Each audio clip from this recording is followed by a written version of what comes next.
dialed in to Box and Brews, you might hear something you can use. Like tips on your cash or tips on the suds. You're gonna want to use the smarts of these stuff. Cause they know the brews, and they know the box, and they know they can't help the stubborn fucks. So listen up, cause shit's not funny. And save yourself some beer money. Bucks and brews. Bucks and Bucks and brews. Bucks and brews. Welcome back to Bucks and Brews. Nick, you've had a hell of a day. To say the least. While you're sitting there pouring your beer. Say, when have I ever been? I mean, I've been late, but it's just running behind. It's crazy. You are late from time to time. It's only 6:05. We're not that bad this week. Yeah. Yeah. So tell me what you got. I mean, you had these last week, but you didn't drink them. Oh yeah, I said, but we didn't announce them. So We did not. all right, what am I drinking? It's called Kielbasa King, a Mosaic Nelson hopped double IPA. So from Hop Butcher. What the hell's that? This is located in ? I don't know. I'll find the Sweet. answer. Back you. Not too worried about it. Next two. Save the best brewery for last. Huh? Sick. And then I have a Cherry Goes, beer with natural flavor added. Mike would like that.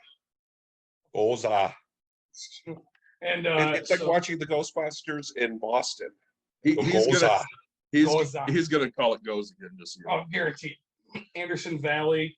Let's say it looks like it's California. Anderson Valley Brewing Company in California. Okay. And then one of our one favorite breweries. of our favorite breweries, yeah. Because they gave us a 6-pack. That's still brewing in Normal, Illinois. Normal. Say the Haze Between double dry hopped hazy IPA. I mean, you're literally drinking nothing outright. Yeah. I would drink the Goza. I almost gave you I was like, oh, I'm giving the rest of this, and I was like, no, I'm just gonna go ahead and drink that. Just drink that. So what did you come with? I have nothing new. So I decided to take one of the Guinness non-alcoholics. Good for you. And mix it with the caramel apple for Lakes. Yeah. Caramel But apple whose alcohol. idea was that? That was Mike's idea. Mike goes, you should mix those two. That'll be good. And it is quite good. Yeah. I also have a Labatt's non-alcoholic because I figure, we'll be on this for a little bit, so I might as well have some drinks. Sure. Then I have another caramel apple, and I'm back to Rourke's French Toast Devil Dog Oatmeal Stout because I love that oatmeal stout. Mike, you got anything? I'm starting with a shock top twisted pretzel. I'm Right. pretty sure I've had before. And then I've got from Pear and Brewing a passion fruit goza. So I can pretend I'm, the evil guy from Ghostbusters while I'm in Boston. I mean, technically, she was a Looking girl, for the but key master and the gatekeeper. She was a girl. And I yeah. got a trick or treat still left over from last week. That sounds so good. That sounds good. We have a guest this week, Nick. You do. You like guest week? We love guest week, so we're joined by. I'm gonna murder your last name, Sarah. So I'm not even. Yep, gonna try. Sarah Juree. Sarah Juree. So we have a themed episode this week. We'll get to that in a minute. Sarah, are you drinking anything? I just have some water, but I'm really jealous of these dessert beers that you have. I feel like I need like a sweet dessert beer.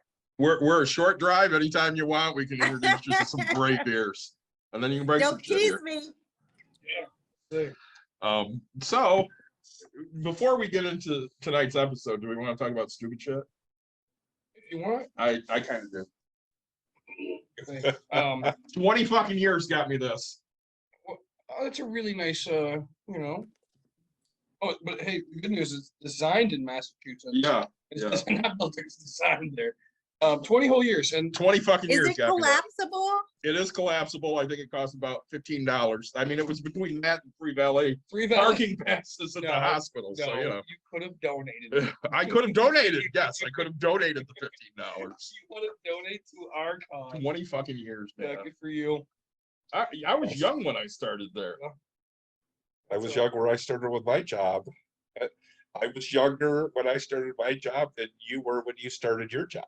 That is very true. Because you and I are that yet aren't quite 5 years apart in age. No, but I am younger. I will point that out, even if I look older. Let's see. What helps Um, when I shave? I do look a bit younger when I'm clean You shaven. definitely do, and I'm never doing that. So. Me too. You should see me shaved. It wasn't. I've seen you intended. shaved. 12-year-old. It wasn't. It wasn't intended.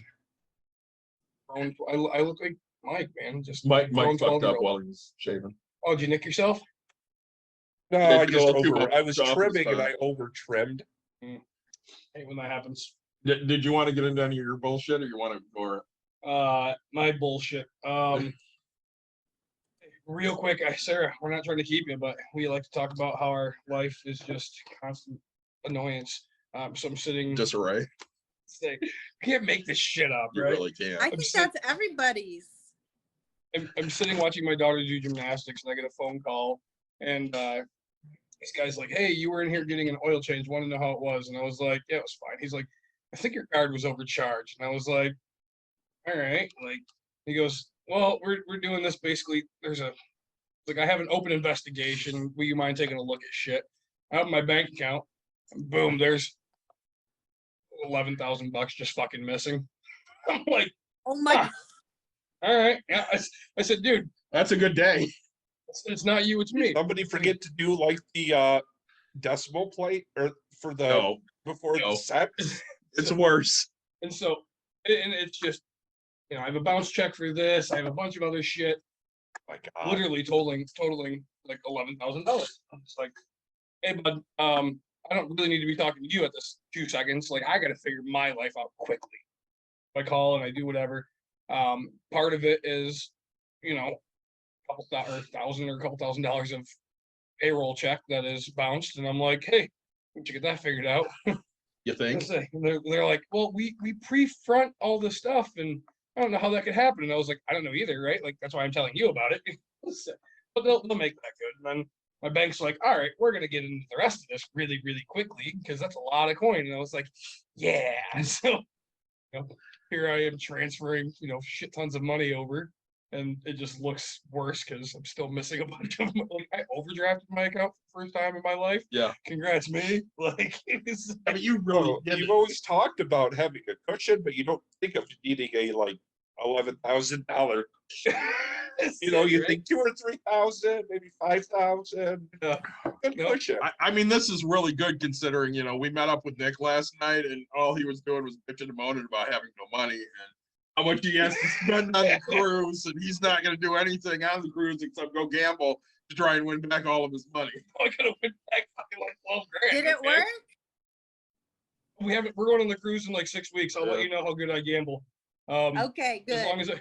long as I get my money beforehand, this bank better hurry the fuck up. No shit, right? I was Is gonna this say, the the bank I'm food is- thinking it is? It's The Flagster, food yeah. and drinks are already paid for, except when we're on the islands and stuff Well, like that. Well, he can stay on the boat and drink on the boat. Yeah, there's a casino on the boat, so I don't like. My favorite is, my wife's like, "Oh, you better do other things." And I'm like, "There's a casino, there's drinking. I don't need anything else." You know what I love? You might go see the sun. I'm talking to my wife, and she's like, I'm like, well, why don't you and Courtney and Emerson just go do something when, Yeah. and Caitlin, when we're, doing whatever we're doing. And she's like, yeah, but if we go do something, maybe Emerson can't do whatever that is, and then you guys have to babysit. I'm like, we guys don't have to do shit. My daughter's 27. Nick Yeah, has Nick- to watch his daughter. Nick has Mike and to I don't have babysit. anything. Doesn't bother me, man. I mean, we'll just have to be on. We might have to be on the family side of the pool or whatever. But I'll be in the peeing section. I don't care. Dude, Thank- Section. I love the peeing and non-peeing section in the pool, right? Like, All right, the drunker I get, the more on that side I'm gonna end up being. so we're gonna I get. was gonna say, yeah, the P section may not be designated by age. Yeah, it's oh fine. No, it definitely is not. It's the old No, people. it's just with these. There's like a separate like pool on another side of the deck that's for adults. Sarah, I'm not sure if you're old enough to remember back in my day. There was a smoking section and a non-smoking section in a restaurant.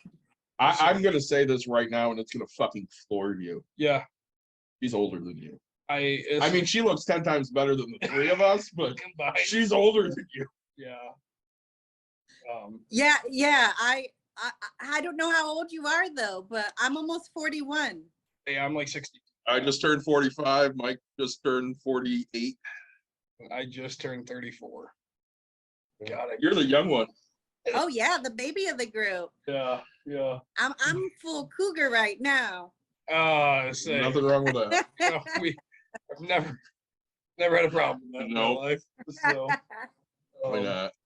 so Sarah, I'm glad to have you. You lost your voice there. Taking these things out. This is an episode that some people wonder a lot of things about, right? I mean, Well, especially on the financial side. We haven't even described what it was. So Saturday, I sent you and Mike an article about a nurse in I want to say she was in Ohio. Yeah. Who got fired from one of the facilities because everybody at the facility was pulling up her OnlyFans while she's in a patient room. Yeah. So I had mentioned, hey, I think we should do an episode on, people leaving quote unquote normal jobs to go and, do their own fucking thing. Yeah. We talk about that stuff a lot.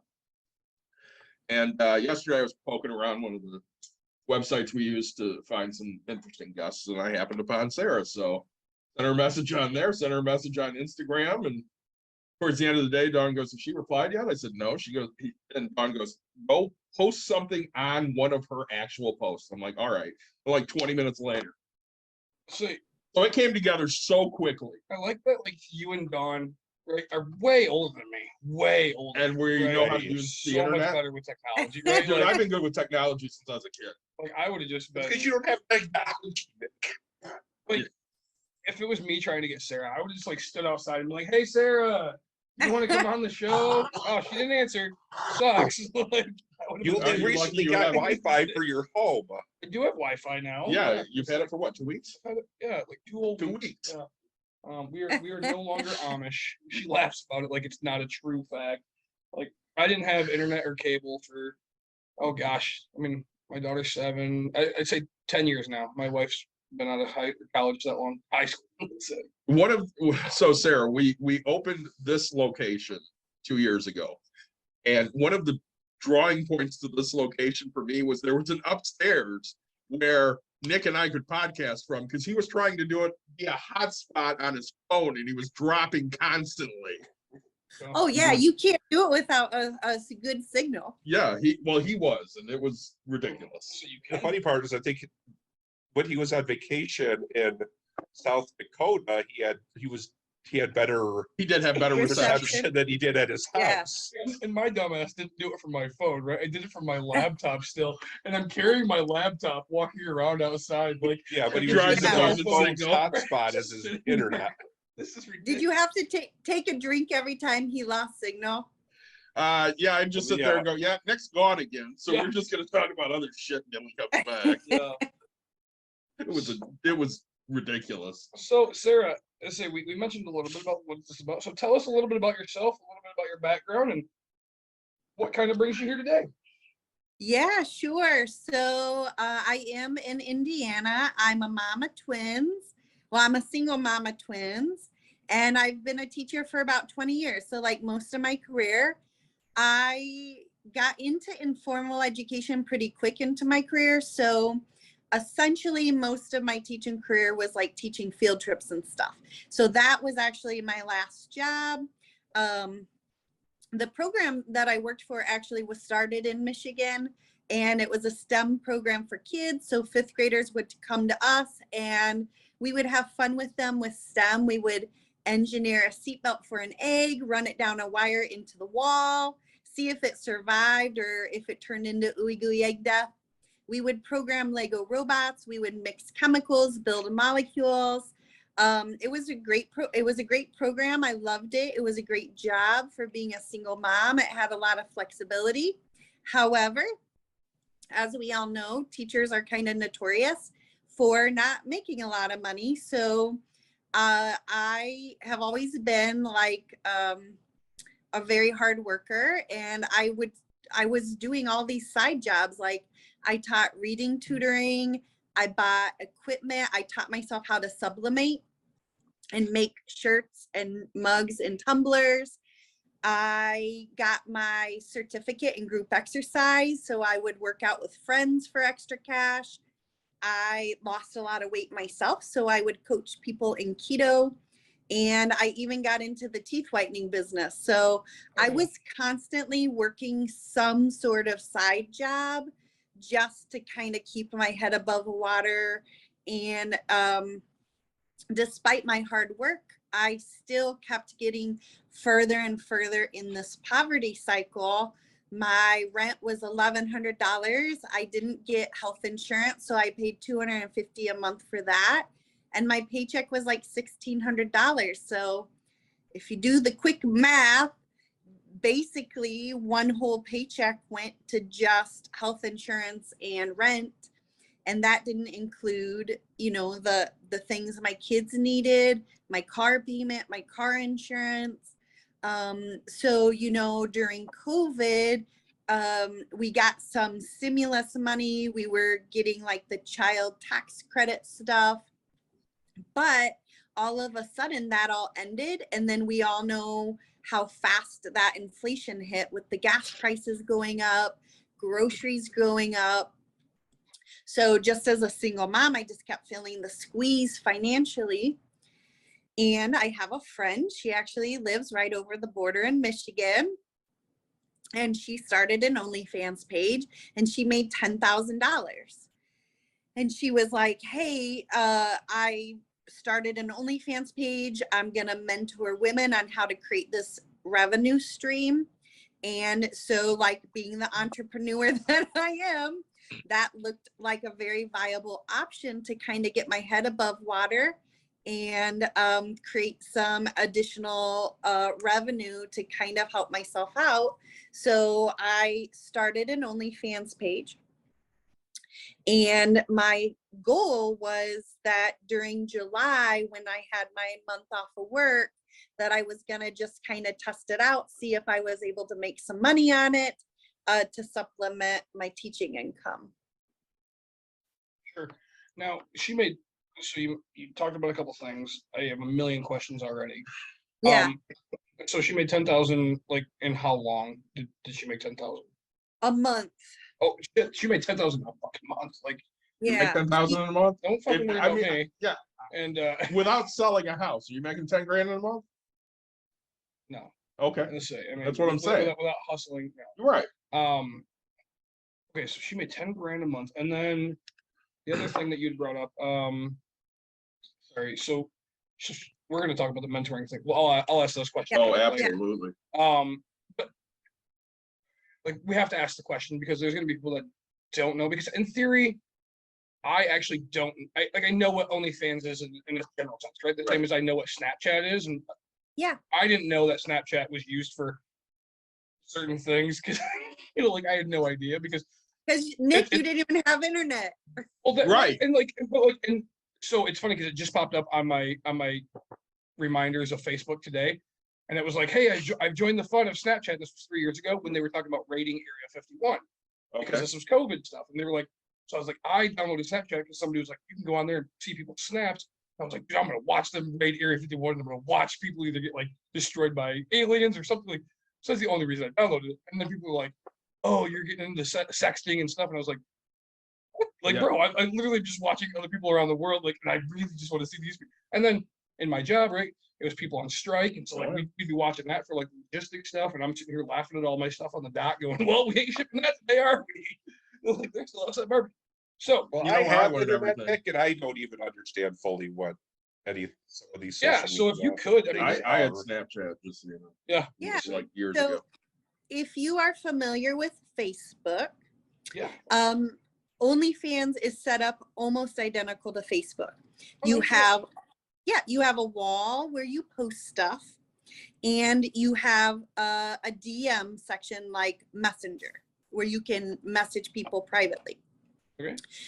So when you have a free page on OnlyFans, there are some rules. That OnlyFans doesn't have a lot of rules, but there are some rules. When you have a free page, your free page has to be clean. So like nothing that you can't post nudes on a free page on the wall. So if you have a free page, the way you make money is people private DM you, and then you can sell pictures or videos behind a paywall. And so it makes it more, it's like a private, I mean, it's more private in a sense than even Messenger, because once you post things on OnlyFans, OnlyFans copyrights your images. And essentially it's like a transactional site. Okay. Does it work kind of, so basically you can also then control who's seeing, Yes. you know, both your clean and your more adult stuff So- and stuff. Yeah. You can keep it fully non-adult industry, right? And you could like make some money on it. There are people, like, they might have a cooking show and they post stuff like that. Maybe there are people that are into fitness. There are some people, they'll only post like bikini photos. Yeah. So there's a Is it- wide range of people that are on there as content makers. Although OnlyFans is known because it is a virtual platform around like sex and nude images, stuff like that. Sure. Now, I mean, is it like TikTok, I guess, where, or you know, where you post videos up and then people can buy into that, or do you? I mean, right, like, is it live shows or pre-recorded things? You can do both. So OnlyFans does have a live button, so you can go on there and then in real time interact with your fans. They can, just like on Instagram Live, people can message you stuff. There are tip options as well. So you know, if someone wanted you to flash them, tip you $5, you know, or whatever. So Shit, virtual strip we did it for beads. It's like a virtual strip club. Yes. You know how many beads I have at home? Everybody likes to see the boys. I'm going to tell you right now. Yeah. Where Mike and I go, you got to pay at least $1. I want to make some. Yeah, unfortunately, beads don't work. Yeah. Yeah, beads don't work. Nobody gives a shit about beads anymore. Some tells me by the end of this episode, I'm gonna make a shit ton of money. Well, Sarah did say that we could start one. I said nobody's going to pay anything of us motherfuckers. You'd be surprised. I just You don't would think be I would. There are surprised. people out there. Everybody No, got a kink, baby. what we would get would be Chubby gay guys chasers. looking for people that look like bears. Yeah. Damn right. I'm okay with this. Making $1. Gay guys do like me. I'm gonna go buy Mike Honcho. Let's spread my cheeks, baby. So this is funny, like exactly what you just said. I have to elaborate on this. Yes. So there was actually a conversation at work about OnlyFans. This is why I did not think I was gonna get fired. Okay. My boss was kind of perverted all the time. And he would tell us, so we'd have teachers that would come to our program, and he'd tell us all the time, like which teacher he thought was attractive, this and that. Did you make the list? No, I just remember What? because we have the same teachers over and over. Gotcha. One of them was a nun. Hell yeah, I'd find her attractive. Like that's called a challenge to me, right? Like people look You were into Mother Teresa, weren't you? 100%, dude. Oh, that old Jesus lady, Christ. you know how much money she? Yeah, well, I mean, you say, I tell her I was gonna you say, Maybe She the might flying believe nun. Maybe the flying nun. I don't know about Mother Teresa. So we had a very, very small staff. It was my boss, my coworker who was another teacher, and then another coworker who kind of primarily worked from home because of some health issues. So my coworker comes to work and she's been married to her husband a long time. And she's like, hey, my husband went on a bachelor trip to North Carolina and the guys hired a stripper. The stripper charged $600 just to show up. Okay. And my boss and I were like, whoa, that's a lot of money. That's not tips or anything. So my coworker says, I think I should start an OnlyFans page, but I'm going to have my husband do it first. He's kind of a bigger guy. She's like, gay guys love him. So she was literally joking about this. Okay. My boss says, yeah, you guys should start OnlyFans pages. You should sell your panties on OnlyFans. Men love buying panties and you would make a ton of money buying panties. Okay, my boss says this to me. hell yeah. So I have a little light bulb in my head and I'm like, Well, my boss is cool with this. My boss is encouraging me to start an OnlyFans and sell my panties on it. Why in the hell would I have thought I was going to get fired when my boss is literally telling me to sell my panties on OnlyFans? So, I mean, that brings up another thing quick, but you can sell your underwear on Oh, yeah. OnlyFans too? You can sell your underwear So anywhere. it's dude. not just folk. What? So People into stinky socks we have had asking for a friend. we have had the conversation of business here because we're a part-time business Yeah. and everybody that works here obviously wants more money out. Yeah, of They- course. and we pay them very well, but there's only so many hours. You don't You give need- OnlyFans money. we don't. Yeah. And If you paid 10K a month, I'd The- probably come here and work. the joke around here is I'm gonna start selling pictures of my feet online. Right. And I had the comment the other day. I'm like, shit, if that make me any money, I'll take pictures of my feet all fucking day. Dude, if somebody would just pay for my pedicures, I'd fucking get my feet. All day. All That's what- day. See? Yeah, I love to be paid But for it. see, I might look like a everybody big guy. jokes about it. Everybody jokes about it. When the gas prices started getting high, I can't tell you like how many people on my Facebook page were like, gas prices getting higher. I'm gonna start an OnlyFans. Yeah. Yep. But I did. Like I was like, She's like, but I did that shit. How long have I you been did. doing this? I had only had my OnlyFans page like 2 weeks before I got fired. Oh, you got fired. Yeah, Okay, she so- did get fired. So Hey, do you listen? Do you look at the text and stuff that they send? She does not. do you think I have fucking time to talk to you boys besides on here? Like, How many, You how many do. times a day do I receive TikToks from you? That's just it. He sends 10 TikToks a fucking day. we talked about this. read That's- read that's the read that's the 20 links and stuff he sends you instead 20 of seconds getting of on me time. It's 20 seconds of me time. I send you important shit. Actually, You should be reading You it. did send me one, and it was like, what the F? Oh But my anyway, god, did you watch that? Yes, and then I watched Horrible. that thing. So back to this. So you had your OnlyFans for only 2 weeks, and did you get fired because of your OnlyFans? Yeah, I did, but it gets the fuck crazy how I get fired. This is where it gets like I couldn't make this up. So I start this OnlyFans page because I want to have it up and primed and ready to go for July.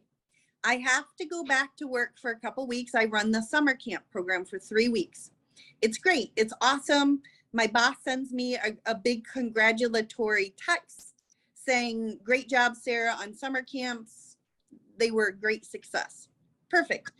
I start my, it's like the Saturday, my first day of break. I go to the gym and I get this text from this crazy blogger, this crazy right-wing blogger in the area who targets teachers. And he's like, I see that you are a teacher with an OnlyFans page. I'm gonna tell your work and I'm gonna distribute your nude photos from your OnlyFans page. Did you And I say was pay me money for it first? Like, He had to have paid me for the photos because that was the only way. And that's what I told him. I was like, because at the time I only had a free page. So I was like, well, that's weird. I have a clean page. So the only way to get these nude photos was through a private DM behind a paywall. It's not like I was posting nudes on my Facebook page. You can't anyway. Instagram, Facebook, they're very. I know. I got a ban actually just a little bit ago because I had a meme of Jeffrey Facebook. Dahmer that said, "5 guys. This doesn't taste like 5 full guys," and he's eating a sandwich. I was like, they fucking got me for that. I was So nothing bad about it. But so one of the questions we got, I gotta ask. Yeah. this. So since he obviously got these pictures and have Yes. distributed them, we talked a little bit ago about, technically they're copyrighted through OnlyFans. Yes. Is there a possible lawsuit? Yeah, I would like to kind of get set up with a lawyer I need a lawyer who wants the media from this case. Because this blogger did end up contacting my work. Within 24 hours, they fired me. shut up. Yep. He wrote this article. He's actually written 5 articles about me. but the first one, he distributed my nude photos everywhere over Facebook. Not true. I did not get it. I was on Facebook. It's Would because you have known to this look guy- for it? Yeah, this Mm. guy's so crazy and such a right-wing extremist. He Yeah, doesn't probably would have had a actually- block long before these would have happened anyway. I don't. Yeah, block he people. doesn't have a huge following. Not yet. So, but what happened was, you know, I live in a small town, so people were like screenshotting the pictures, sending them here, sending them there. And then some like B-level media outlets got a hold of them. So the New York Post wrote an article, the Daily Wire wrote an article. Fox News Barstool probably did Sports. something. Just, I mean, because Yep. they're B-level. You're getting famous on this. Like, I did actually on my Instagram page. I'm very popular in Brazil. hell Brazil. yeah. I'm not surprised. Yeah, Brazil. I was How in the many's a media in Brazilian? Brazil. Huh? How many's a Brazilian? I don't know. No, you never. But You, What- you guys never heard that joke? No, we've never heard that joke. Really? Oh, I'm gonna use that now the when my blonde. Brazilians get on my The blonde live. asks how much money you got. She goes, "Oh, you're gonna go to Brazil." She goes, "How many's a Brazilian?" No. All right. No. fine. Well, you should. You're the only one, motherfucker. Nah, it's fine. How many? That's cute. Anyway, That was that a- bombed. so, but it didn't. Yeah, I'm in the Daily Star in the UK. You know that tabloid? Oh, yeah. No. The one, the We one do, that, you the don't. one that probably Jesus. You know pronounced nothing. the Queen dead 50 Facebook. times before she actually died. Facebook and my Yahoo will randomly like send me, like, Yahoo. well, just send me like a little. Who the fuck update, uses Yahoo anymore? like, me? Yeah, Yahoo and Google. I was on Yahoo and Google. Thank you. See? Oh, really? I didn't see. This is bullshit. I don't know if I I know. mean, I have So, Yahoo Mail, here's- but that's all I use Yahoo for. So I Do you know was watching one of Sarah's Instagram, post things because I don't use Instagram. So the fact that I could use it enough to contact her was pretty fucking good. Well, you did good. You did it. I tried real hard. So one of the things that really kind of pissed me off, because I'm that guy. She had posted that most people that have contacted her have been mean to her. Really? Yeah. Yeah. This could be a long People episode. who are supportive will always just kind of be silent. It's like Yeah, I even love that. it's done Well- business. The people who are the loudest are the people who are like, well, this is just dumb. You know, it's interesting because truthfully it was like a surreal experience. You have to think like I'm just like a regular person, a single mom trying to earn $1, and the next thing I know, like I'm in the Daily Star. What is happening? Like it was very overwhelming. And then I realized like all these journalists were writing articles about me and they never talked to me. They didn't know who I was. They're just, some of them were fabricating stuff. Some of them were just filling in the gaps because it was like a very sexy story. This teacher who got in trouble for an OnlyFans page. So, in a way it was interesting because it was like very dehumanizing. And, I think even, probably doing podcasts and stuff, everyone has a story. And Mhm. everyone has a story that would break your heart, honestly, if you got to know somebody and you found out what's happened in their life. So I think that was the hard part, was just not really having a voice in the media frenzy. Mm. And Well, that guy No. posted my termination letter as well. So it was Oh, like shit. some of the most humiliating parts of my entire life were broadcasted to Is the that even world. public? Is a Did it- termination letter considered a No, public what record? happened was when he first was doing this and threatening me, like losing my job and stuff, I went and filed a protective order for harassment. Well, then I Oh. got fired and I submitted my termination letter to the courts as evidence of the Oh, harassment. yep. And so he took the termination letter that I had filed to the courts as a, you know, a record to the courts. And then he used it to write another article. And then he had the audacity to put my termination letter behind a paywall. Oh my God. I don't He like has an this guy. OnlyFans? What's that? He has He he has has an no OnlyFans fans. account? Did all of this? I mean, he has fans, of course. There's people that thrive off this stuff. So now, did it help your OnlyFans with all this publicity? It did. So actually that media cycle in July, I made $20,000 because what happened was, you know, I had grown my OnlyFans page to like 100 people organically trying to get my page going. And then because the article, a lot of the journalists that wrote about me also included my Instagram page or my OnlyFans name. So I had a really great financial month in July because basically what happened was all these journalists were giving me free advertising for my OnlyFans page. It's kind of what I assume would happen. I mean, Yeah. and so do you use a different OnlyFans name, or are you giving us your OnlyFans name currently? Yeah, Does that make sense? Yeah, what happened was my teaching name was Buttercup, and Sure. it was this like cute nickname, teacher name, and it was kind of something I would like use on everything. Like my username for everything was Buttercup. Well, I had used Buttercup as as my OnlyFans name, and that blogger twisted it in the most perverted way. And so I no longer use, like, he ruined the name Buttercup for me. I hired a PR team. I've been working with them. And so now all of my handles now are love_Miss Sarah. There you go. I will say I read that article. It's kind of infuriating.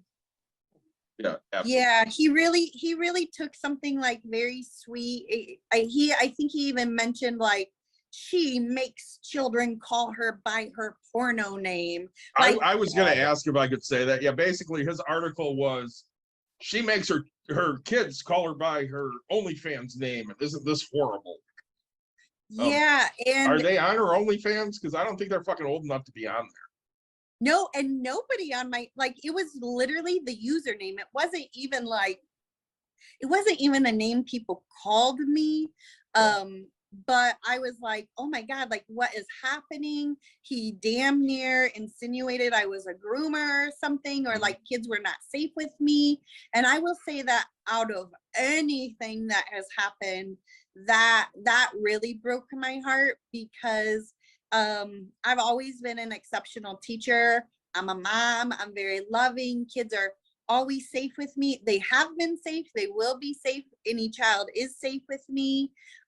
So, you know, I think it's really a shame that somebody can just slander you like that and ruin your reputation when, you know, the truth is every single teacher has a sex life. And No. people know. Not the done. Dun, dun, dun. Wait. You know, None probably does. Time out. I need to figure this out. So teachers have a sex life? yes. I'm going to become a teacher. I've been married 12 years. I don't have one. You're so full of shit. Anyway, so You're already married. You're not gonna, That it's was a not good gonna one, help huh? you. it was not that good of a one. That No, was a great one. Becoming a teacher. I had a Texting whole my thing. wife right now. I had a whole thing to say, and then you totally fucking made me lose So it. I Because have you're a sitting here question with while bullshit. you're regathering Go, your thoughts there. Go, Mike. Well, a couple actually. Well, I mean, first I'll make the comment that, you know, again, this is, you know, a highly conservative person from a highly conservative area. All right, so he's probably projecting him being a groomer onto you, because, you know, that could possibly be why he doesn't have custody of his own kids Wait, this and Right. things like that. But I know one thing, because it kind of came We up talked when to we her talked before you about, got like, here. you know, would you be able to have like a wrongful termination soon? I think the one thing, and again, I don't know enough about Yeah. teaching So contracts and stuff like that, but like, I know sometimes in certain contracts, there's like a, like ethics or like decency clause, and maybe, I'm sure the quick firing was more to get this guy off their back as quick as possible, but like that's something, but the lawyer will look into it and be like, yeah, you might not win anything because there's this clause that says you probably shouldn't be doing this. And well, and that's so interesting. So this like blogger, this narcissistic blogger has an actual criminal history. So he has a domestic violence charge against his ex-wife. And I was saying earlier, his ex-wife is a teacher, which is why he has this crazy vendetta against teachers. He has a drunk driving charge. And most recently, he lost custody of his son in the courts. So it's kind of like, listen, you don't get to be the morality police when you have an actual criminal record. but they don't care. They're Christians. They go to church, so everything is forgiven. Well, Yes. I'm going to say this, with the, explanation that sometimes I make this shit about myself, but I'm going to make this about myself for a minute. So we had assholes walk past our house a couple months ago, okay, in June, during Pride Month. And they literally started, kids. Yeah, it was No, kids. no. They Yeah. were like 17, 16 years old. Literally start a fight with my wife over the fact that we are pedophiles and child groomers because he's painted the windows in LGBTQ type, stuff, and we have rainbows and shit around the garden. And You're not at all being supportive of your daughter and other members of that community. not You're just a approving. bit. I mean, it doesn't matter that my daughter is a lesbian. It's just somehow I am now a groomer. And When we were walking out of that restaurant in Lowell after the Pride Festival, Oh, we had yeah, kids absolutely. like, basically giving us shit because, we were there being supportive of the community. Well, and in and all everything. honesty, I mean, if we would have known what they were saying before they ran away, somebody might have got their ass beat. Yeah. People need to, I feel like, honestly. And like I was saying, this guy, like, I'm not the only teacher he's victimizes. His job is victimizing teachers in the area. He just tried getting a high school band teacher fired because he's gay. And thankfully, he was so mad because the school district hired the teacher back. So I felt really glad that teacher got hired back. But no, this guy keeps doing this. Like, this is literally his agenda, and it's specific to teachers.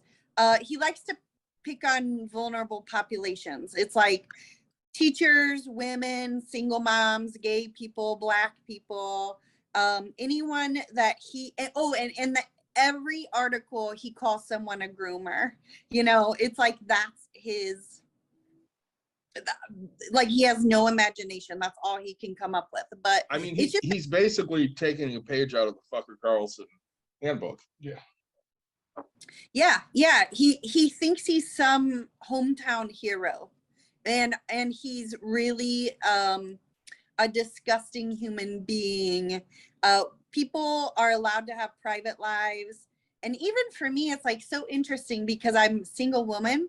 And I've been celibate for a really long time, actually. So OnlyFans was like this really nice, private, consensual, virtual, sexual experience for me to kind of, OnlyFans has this stigma, but as far as people like exploring sexual trauma, kinks, just different things, it's a very safe place to do so. And so here I am, like a celibate woman, being really responsible with my sexual energy. Like, I'm not out getting pregnant. I'm not out getting diseases. I'm not getting wrapped up in the hook up culture that dating sites are. So it was like people would have rather me have been bringing a revolving door of men into my bedroom and my kids' lives. I still would have a job if I was like actually sleeping around in person with people. But because I started an OnlyFans page, it was like I just got demonized. And Right. Little Timmy's dad can't Yeah, keep but in his some hand off the cases, I belt. mean, like if you were one, I mean, it sounds like you're even like I said, if you were doing the, the other, like, Yeah. the revolve, you seem like you're still private enough. Because I mean, I know people who are private and, basically live their lives in social media. And it's like, again, every other week it might be a new, significant other or whatever. And I mean, if he wants to look for it, he's going to be like, oh, well, now she's, she's not doing, she doesn't have an OnlyFans page, but now she's got a different boyfriend every other Right. weekend.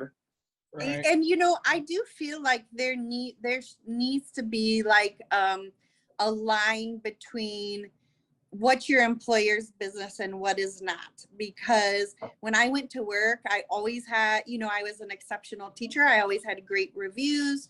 The kids really loved me. I made my classroom really fun, and I was a professional as I was expected to be a professional in that classroom.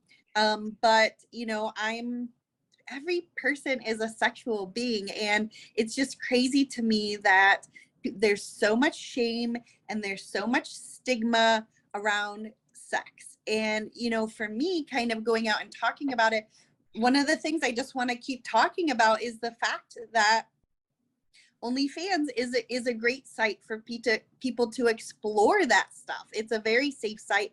And I will say that I've met the kindest men on OnlyFans. They're just the nicest. Well, this is something that irritates me a lot. So, I'm very liberal, and it irritates Nick to an extent. But when we look at jobs in this country, it's always about perception. And the perception for, somebody that does an OnlyFans or a prostitute or a stripper or whatever is, well, that's not really working. That's just selling your body. And that's just horse shit. It's work. Well, and so, as much as it sucks to say, right? So I was at the strip club talking to my very good friend, got a little drunk. Somebody, That didn't happen. You never get drunk. I called my mommy. Got a ride to pick you up. Yeah, of course. Because you're responsible, unlike other people. And so they're like, "Oh man, what would you do if your daughter became a stripper?" And that's what she wanted to do, right? Like, she better, like, I will sit and talk to her and say, "Hey, look, do what you got to do, but like, you better fucking work while you're there, right? Like, your goal isn't to be this. Like, your goal is to make a fuck ton of money as quick as fucking possible and get to the next fucking stop." Like, I don't. In theory, I don't really care. Like, it sucks, right? And it's whatever. I would never go I would never go. But I would walk her through and say, look, you better fucking make sure that you're the best at what the fuck you do and how you do it, right? Like, 100%. Sure. Like, if she got in the adult industry, it'd crush me even more. But, like, you better be the fucking best at what you do and get the fuck out. Well, all three of us have girls. Yeah. And I mean, I told Caitlin, so quick story.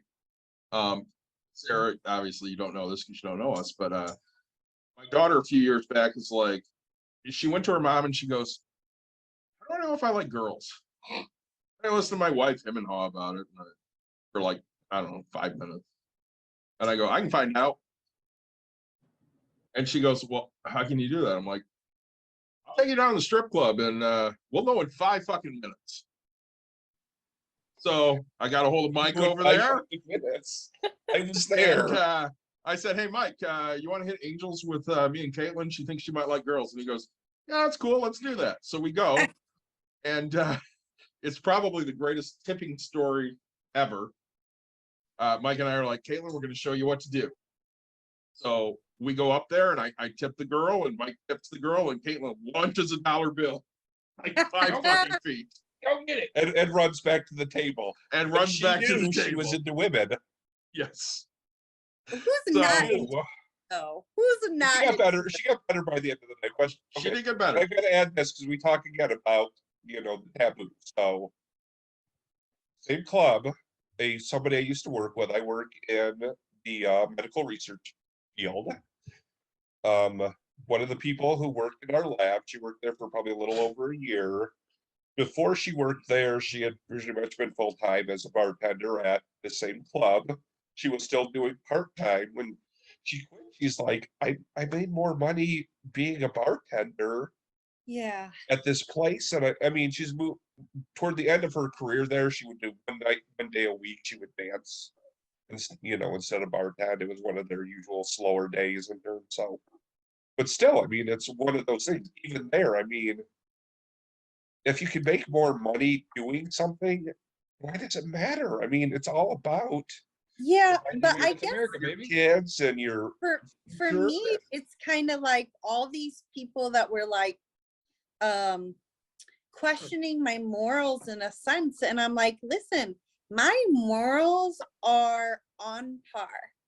I'm a single mom, baby. I gotta provide for my children. Yeah. That's where my morals are. Okay. At any cost, I'm gonna provide for my kids and I'm gonna get us out of this poverty cycle. But the bigger question is, why, as a female, did I go to school, get a bachelor's degree, and why are teachers paid so poorly that everyone's okay with teachers getting paid poorly and having to work 2, 3, 7 jobs just to survive, but I can make a lot more money taking my clothes off? That is not a Sarah morality issue. That No. is a societal morality issue. Yes. You know, it's because as a society, we pay for what we value. And people are crazy about sex, and people value sex, and sex sells. Teaching does not sell. The government has not figured out a way to profit off of schools. The only people that have found a way to profit off of public schools are the testing sites. So what does every teacher have to do? They have to test their kids to death because the testing companies have found a way to profit off of kids. But because the government— You have to prove you taught the kids what they are supposed to learn. You got it. And because the government cannot monetize education, they pay teachers like shit. And it's wrong. And there is a mass exodus of teachers. And unfortunately, the way the government is accommodating that is by requiring less from teachers. So now you can have, you know, a high school diploma and be a substitute teacher. That's a So- true statement, because my dream job just came available. I might apply. I think in Michigan, you have to have a bachelor's. Like, Yeah. I can be a substitute teacher. No, there was a I mean, Mike can be a substitute teacher. I think you're Yeah, no, fucked. Michigan. there was a It's gym a teacher state- position it's a available. The state set the Yep. requirements, the national it's just, Looks it's like the I'm same as moving minimum states. wage. The Looks like I'm national, moving the states. country, the nation itself has a standard for minimum wage. The nation is as by themselves has a standard for what a substitute teacher needs to have. And then the states can go above that.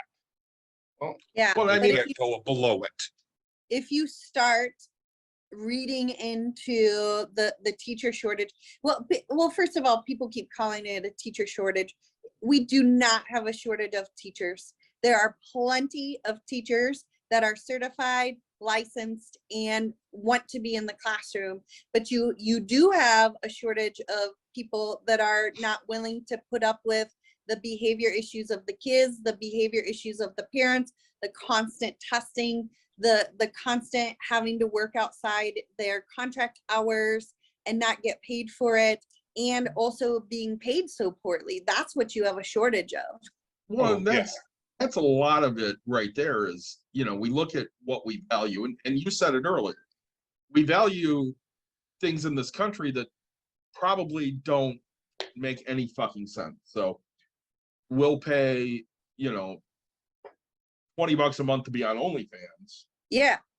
but we're not going to buy school supplies for the teacher that's teaching our kids. Now, I know you will, because you've done that many times. But And I've done it. And yeah, but there are plenty of people that are like, fuck it, it's not my problem. They can buy their own fucking supplies, which is Yeah, the and worst. teachers It's the same people who won't tip servers and bartenders. Correct. It's like, well, they should get paid teachers more. barely make anything.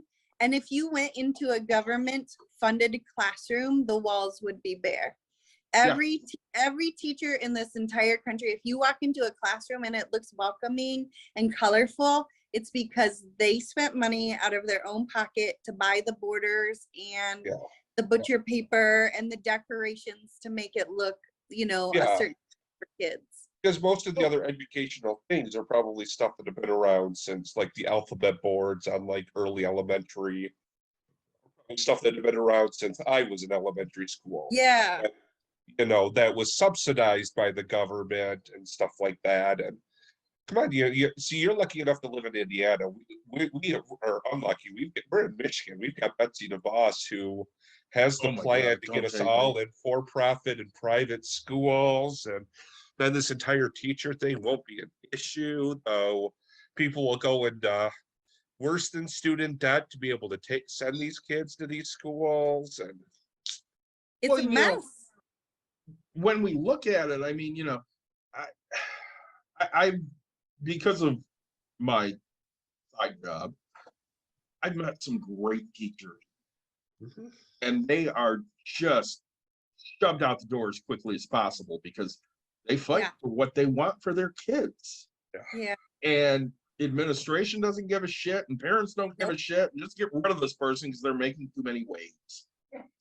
And I was always, like I said, I've met a lot too, you know. After my divorce, I got active in the PTO. I've always, you know, been active in scouts and everything. And you when you're getting more, you know, involved in the schools, you do learn that these teachers really do care. I mean, there was one at my kid's elementary that, you know, she was close to retirement, so she sometimes would get up and get into work until like maybe 15 minutes before the bells were going to ring, but she was there till like 8 o'clock at night. Yeah. And then she would go home. She said she'd grade papers until like 11, and then she'd go to bed and start the cycle again at 7 o'clock in the morning. Yeah, and that was kind of even like me, just being a single mom. I would go to work, I would teach. We had an after school program that we had to do. So I would go to the after school program. I would come home, I would teach reading, tutoring, and then I would make t-shirts up until bedtime. And you know, I think that's the one of the elements of my story that wasn't shared was that I didn't just sign up for OnlyFans because I wanted to be some porn star. I signed up for OnlyFans because I was a single mom on a teacher wave, getting further and further in a poverty cycle, and I was looking for any way to help myself. And so even though so many people like villainized me, I think there's so many important conversations that my story can bring up. We can talk about teacher pay, we can talk about the benefits of virtual sex, that really there's a important way that platform can help people. There's a lot of healing that can happen for people around sex and sexuality on OnlyFans that we don't have conversations about, or people aren't privy to because they're not necessarily on the site or the platform. And then really kind of deep diving into, why would a teacher resort to going onto OnlyFans? Why is she not able to make a decent wage? And why are we not treating our teachers better in this country? And I like the fact of what you said about it's more than just, you know, for the people who like get on there and pay for content or whatever, like a sexual release. I mean, you're talking about things like, you know, it can help with people who are like, what is my sexual identity? What is my gender identity? What is my, you know, you mentioned, I know early on, you know, people who've, you know, been victims of sexual abuse, and it gave them a safe place to heal. And I mean, that to me is like so important.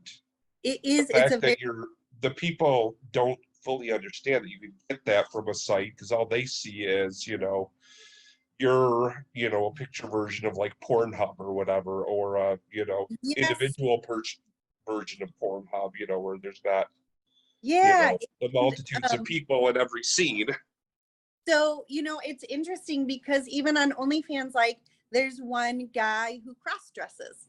And so, that is not always a safe thing. He doesn't feel safe doing it out in public, but he feels safe with me and he shares pictures and, we have fun with it and I don't judge him. And, if you really think about porn, first of all, even those right-wing conservatives are watching it. I don't care what people say. It's $1 billion industry. Let's just stop with the bullshit. Everyone's watching porn. It's fine. We're sexual beings. But if you think of porn, it's like a static experience. You're just watching it. But on OnlyFans, what's going to drive a person to go to OnlyFans? What's missing in a lot of people's lives? Connection. Connection. People are very lonely. Sometimes I make most of my money in the DMs because people like to have someone to talk to. I talk to men about their weight loss journeys. I talk to men about their mental health journeys. I talk to men about things that might be going on in their marriage, what they're struggling with. And especially with men as a whole, one of the things I talk about on my page a lot is mental health.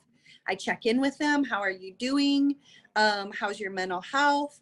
Because we don't, as a culture, support men in talking about their mental health. So sometimes men don't reach out, but they might be more likely to talk to a pretty girl on OnlyFans about things. So I know that there's like all this stigma and all this judgment about OnlyFans, but when you're really on the site, there are some really important and meaningful connections that are happening. And I do take that I take it very to heart, because people are sharing personal things about their lives. I share personal things about my life, about my story, how it's affected me. We have an epidemic of loneliness, even though we have social media. People are very lonely, and lonely is not an emotion we let people express. You can say anything else except I'm lonely. Yeah. And Bucks and Brews, I mean, they've done, one episode and it was very early in the pandemic, and it was very much a mental health based episode where like 5 or 6 times, they brought back up like the suicide hotline numbers and websites. And so, I mean, we're, 3 guys who very much understand, mental health, and we will talk to each other about our mental health. So like you said, it's not a common thing for guys to do, but it's something that once you realize you can be safe with other people and do it, you're willing to. And and I mean, like I said, to give that is like a big thing. And I said, I may find a way to follow you more from a perspective of when you talked about what you did as a teacher or whatever. I'm very active in the scouts and learning like some of this like STEM type stuff to be like, hey, let's do this. It's like, it's always about, what fun little things can we do to teach science, math, and all that kind of stuff. You got to make it fun. Yep. Well, and just hitting on the mental health thing, one of the things I've always done with the girls I coach, hey, I go to therapy every week. Nothing wrong with it. Yes. Probably keeps me from killing people. It definitely that's does. The key thing for him. It's not killing himself, it's killing people. Other people. Yeah. But I mean, that's the thing is like, I think this is giving me like such a different perspective on men. I'm learning a lot as well. And just these dynamics between men and women where the dating sites were like really, really unhealthy. Like, I feel like they're very predatory. They're very manipulative. So I feel like on OnlyFans, I am much more respected and seen, which I know it sounds counterintuitive, but it's really true. Like, and it's a platform that has a lot of healing capabilities, if people can just be open-minded about the brilliant ways that you can use virtual sex. I mean, think about people that might be disabled in some sort of way. They're still sexual beings. Think about older people. One of my fans is widowed, and he just lost his wife. He's lonely. He still has sexual needs, but he doesn't want to go out and date. So what's wrong with him being on OnlyFans and having a virtual experience and having someone to talk to? It's like, in the midst of all of this, we've almost like lost our humanity and compassion for people. Like, people are going through it. People are having hard times. People are suffering silently. And if OnlyFans is a platform for people to find connection, then I think that's a beautiful thing. And there's more to OnlyFans than just the sexy pictures. Yes, that's one part of it, but there's a whole behind the scenes part that people don't know about. And I think the platform, if we can talk about the capabilities of it more, gosh, how it could just be used in such a really good and powerful way, especially as we talk about, you know, people are so anti-abortion, anti-choice. Okay, then why are we not promoting virtual sex? That should be like on the top of the list as a way to manage your sexual energy. So yeah, I think I just want to keep having these open conversations, because I feel like when you talk about it, it can bring about a lot of good change and good healing for people. Well, I think a lot of the reasons why we don't push people in those directions is control. You know, you have two different sides of the aisle here, and one of them is, hey, it's a woman's body and she can do whatever the hell she wants with her body. And the other side is, I just want to control people. Yeah. I mean, I agree, but I also, I don't know, like, the more I think about things, right, it becomes if I have more people that fail than me, right, like a fat person, right? They always hang out with other fat people because they're not the fattest one, right? You always bring, I don't hang out with you for that reason. Just letting you know. You always bring in the more fat people. You know what I'm saying? But like, no, I don't think you do that either, in all honesty. No, I don't. No, I But, mean, like, one of our favorite people to have around is Mikey, and he's the skinniest of all of us, so he makes us all look. True story. But the point is right. So like, they wouldn't have anybody to blame when failure happens, Mhm. right? So like, you know, if you did everything they wanted and cut it off, oh man, you know, so now you stop abortions, right? Oh man, those people are taking all the money for all these kids, and we're raising these kids, and it's like, you fucking did that. Like, no, I didn't. I didn't go spread my legs. Right. Like, you didn't. But in theory, you did nothing to help this. Right. They're not even giving any money to those things. Yeah. It's like Carlin said 40 years ago. No neonatal care, no Head Start, no preschool, no school lunch, no nothing. Yeah. Well, And- it's Which- get them bored and then get them to military age. Correct. They Well, care They about love, when they hit love live military age. babies and dead soldiers. Mhm. But even dead babies, because look at the schools, and they're getting shot up every Yes. year. Yeah, And they then don't give a everybody- damn. Everybody says prayers, but nobody does a damn thing about it. Like, it's sick. It's really like, it's distorted. And I just feel really offended by the fact that people want to throw their opinions around and place so much shame on people for being human, but not actually implement the right type of education to help people, to empower people. You know, for me, it's like in my city, at the abortion clinics, you have these religious zealots out there shouting at They're the people. same stupid ass shit. Yep. It's the Literally. same stuff. There was a man there loading a gun to intimidate people at the abortion Really? clinic. Oh, Yes. you should have It's not. called me. It's only should've about the called me. life of the baby. They don't I care would've- about. I said they I We would would would've have shoot showed up that. with our guns. They would I would've shoot that driven mom down to there keep her from so getting an abortion, happily. even though that Yes. would probably kill the baby too. Yeah, Interesting. it's Especially if they're at the age where they can still get the, you know, point in the their pregnancy, they can still get an abortion. Yeah, but the problem is like, because we have this like bipolar culture that on one hand we're so obsessed with sex. It's sex, sex, sex, sex, sex, sex. But then on the other hand, it's like all this shame around sex and how dare you be a sexual person, and especially if you're a woman, God forbid you have any sexual desires at all. But we don't implement the right type of education. So then you have kids who are going to grow up and they're going to be sexual beings. We don't educate them. We don't explain to them how to manage their sexual energy in responsible ways. We don't provide them with birth control. We don't provide them with contraceptives. We don't provide them with condoms. And so of course you're going to have this issue. Like, you can't meet someone in their shame on the back end of it when you did nothing to prevent it or empower people on the front end. Like sex is nothing to be ashamed of. It is something to be discussed, educated on, because every single living person is a sexual being. So it's just a missed opportunity. Oh, I mean, You're a long-haired Leslie Nope.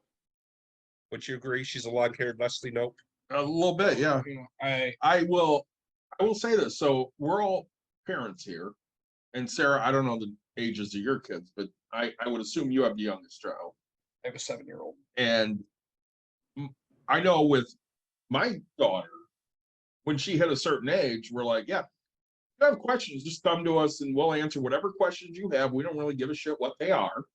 Yep. And, I remember the one guy she dated before, she decided, not even decided, before she discovered she was a lesbian. Yeah. Yeah, it's not a decision. It wasn't a decision. She discovered she was a lesbian. I remember, finding messages that I didn't really like. And when we asked her about him the next day, she's like, yeah, I totally told him I want to sleep with him. And I'm like, you know what that means, right? And she goes, yeah, we'd hold each other in bed and sleep. Yeah, that's not what it fucking means. Yeah, maybe if you use the word spoon, it would be that way. Correct.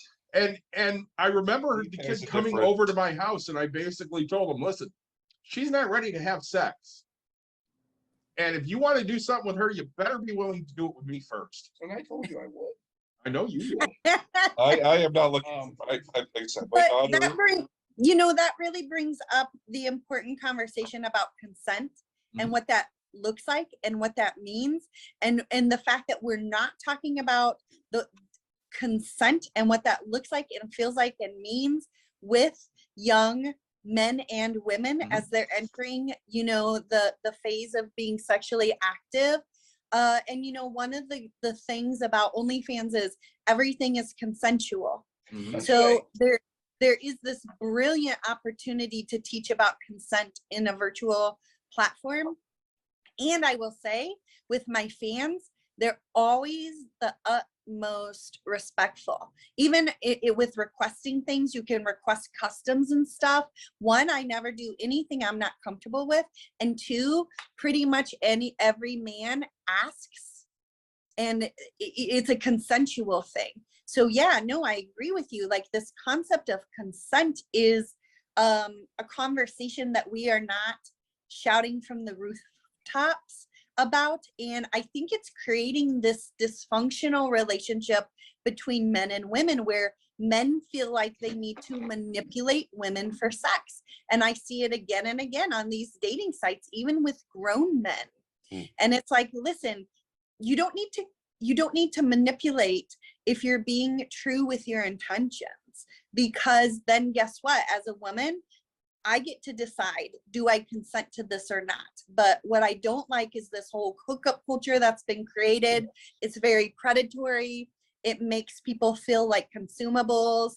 And being on those dating sites was way more detrimental to me than being on OnlyFans. Well, and, I hate dating sites because, yes, I'm the one. I'm like you. I'm the,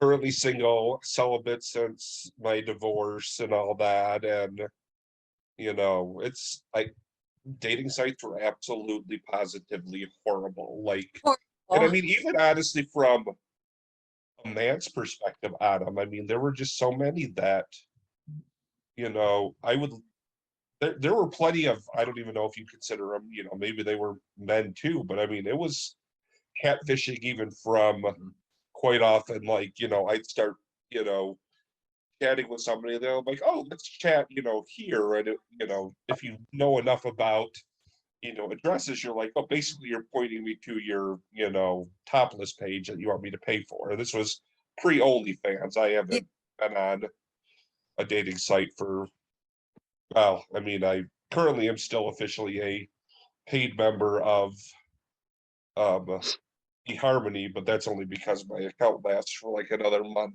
But Yeah. I haven't been on that in over a year. Yeah, they're very predatory. And I feel like until men and women start having really honest and open conversations about things, there's just going to continue to be this rift between them.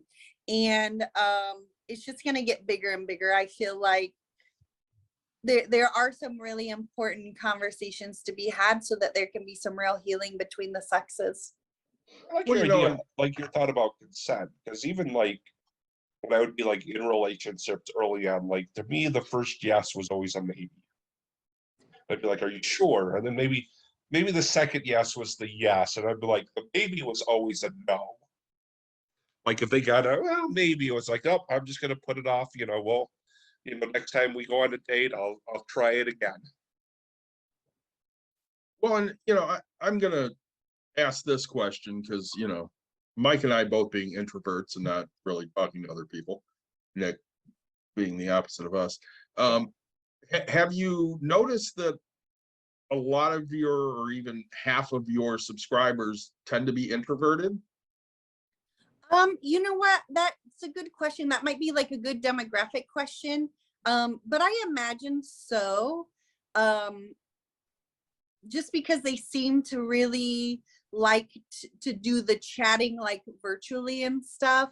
You know, I think not everyone feels very comfortable socially. Not everyone feels that comfortable or confident in the dating realm.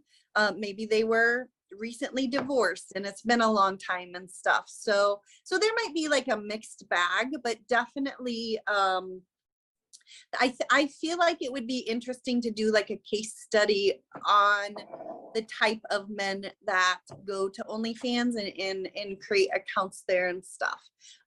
Just to kind of see, you know, is there a certain personality type, or is there certain reasons that people might go?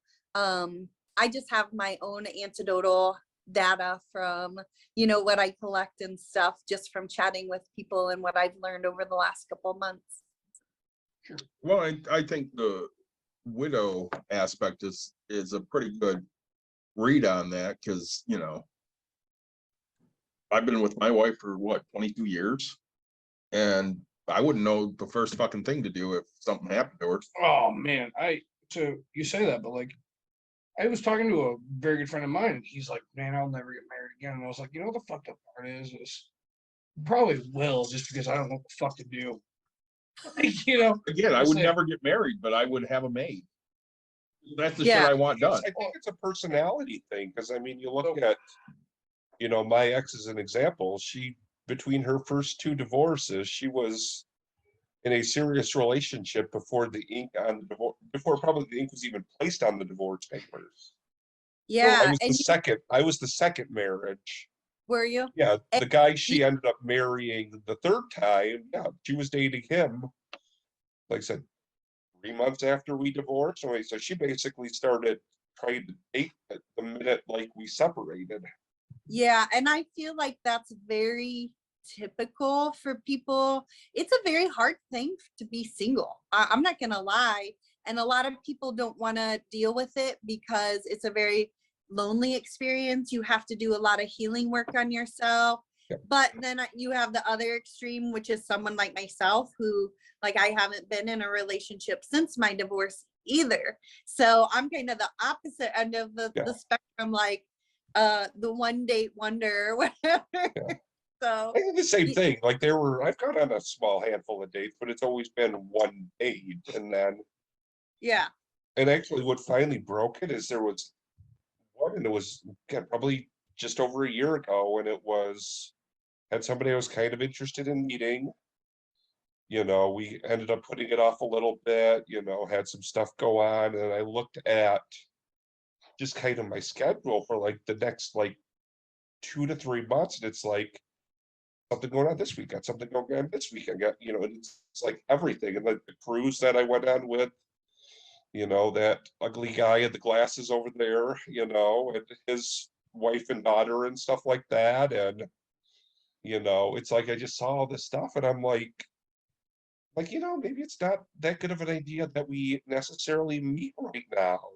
And it was like, that was just like the point that put in the last year, no interest in even trying to meet somebody. Yeah. Well, once you've been like single a long time, I think it gets harder and harder, I think, to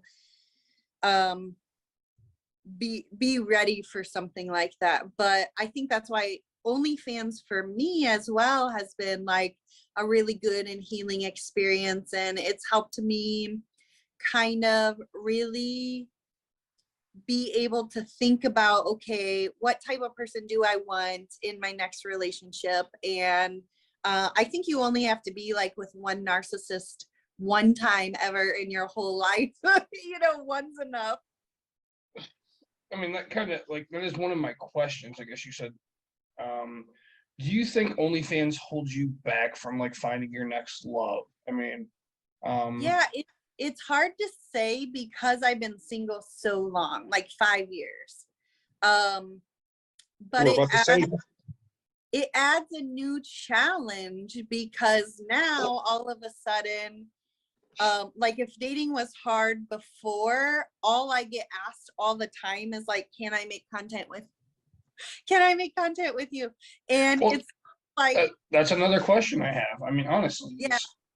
Do you partner in your content, and then how does that partnership split? Like, I have another question kind of above that, like in the business side of things, like, because what you do is a business, right? Like, yeah, as much as some people will say, like, but like in the end, you're making money for what the fuck. yeah. Right? That's a job.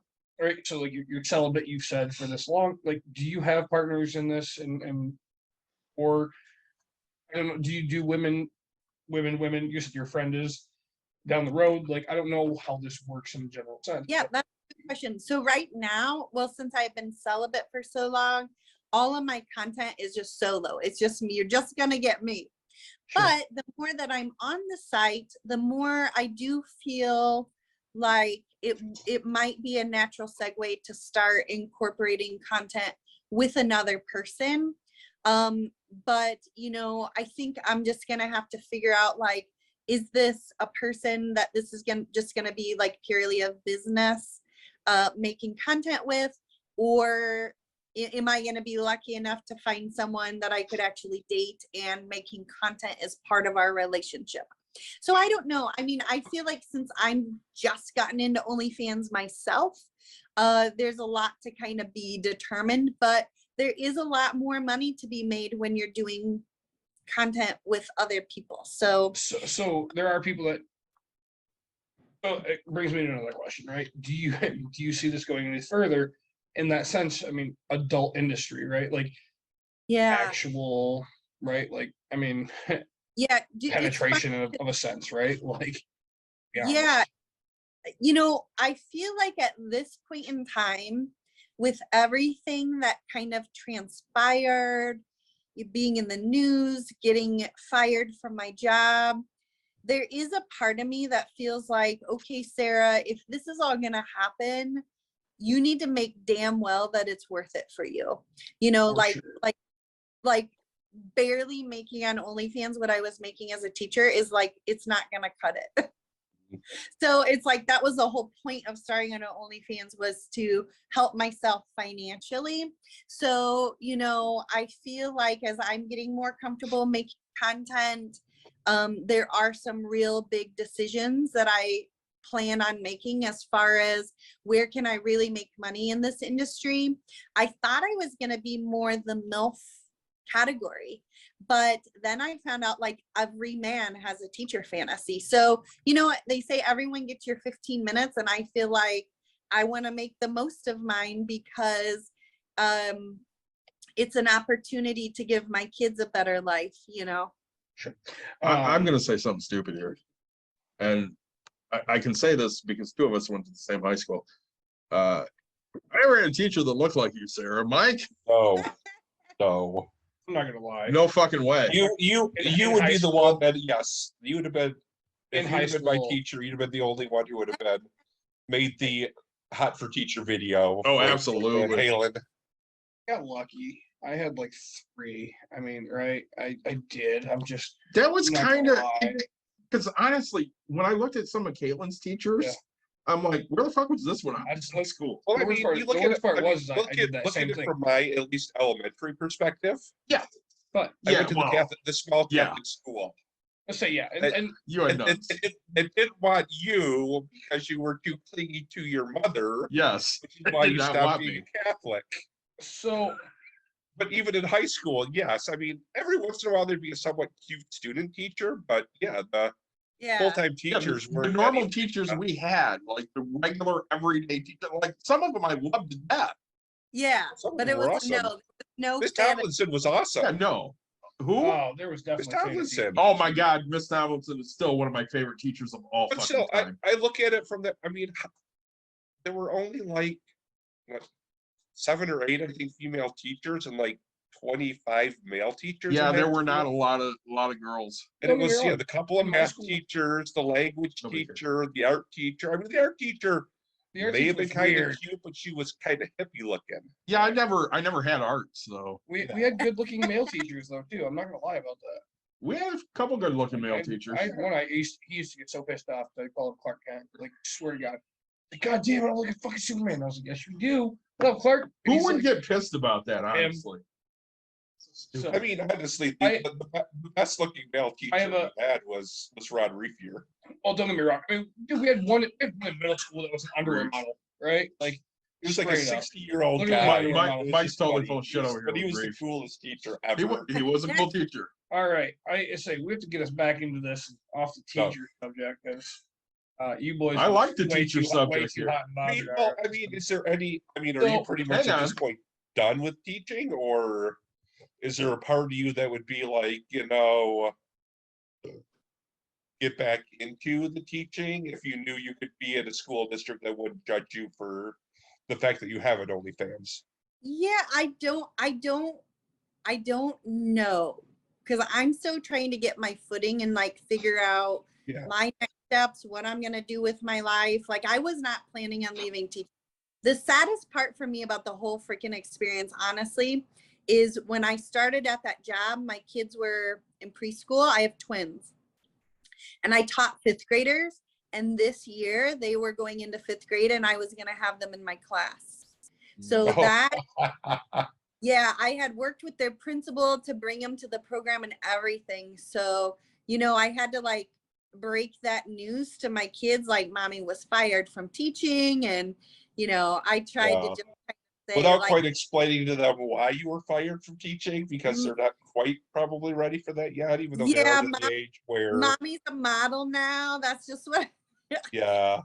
I said. But yeah, So that your that kids part are was your disappointing. kids are older than Nick's, but a couple years younger than mine. Yep, they're 10, so they're 5th grade. Yeah, I've got a 6th, or not a 6th, a 7th and an 8th grader. Yep. Answers that. All right. So now with OnlyFans, again, I don't know how it works. What's the lowest price, I guess, that you could get something for? And what's the highest? Like does OnlyFans set your cost or do you? And then Yep. With that, what percentage does OnlyFans take? Yeah, these are great questions. So this is kind of the business side. So Oh yeah. content I'm a creator- I business mean, it's a person. financial podcast, so Let's be eventually honest. we have to get back You to got- that.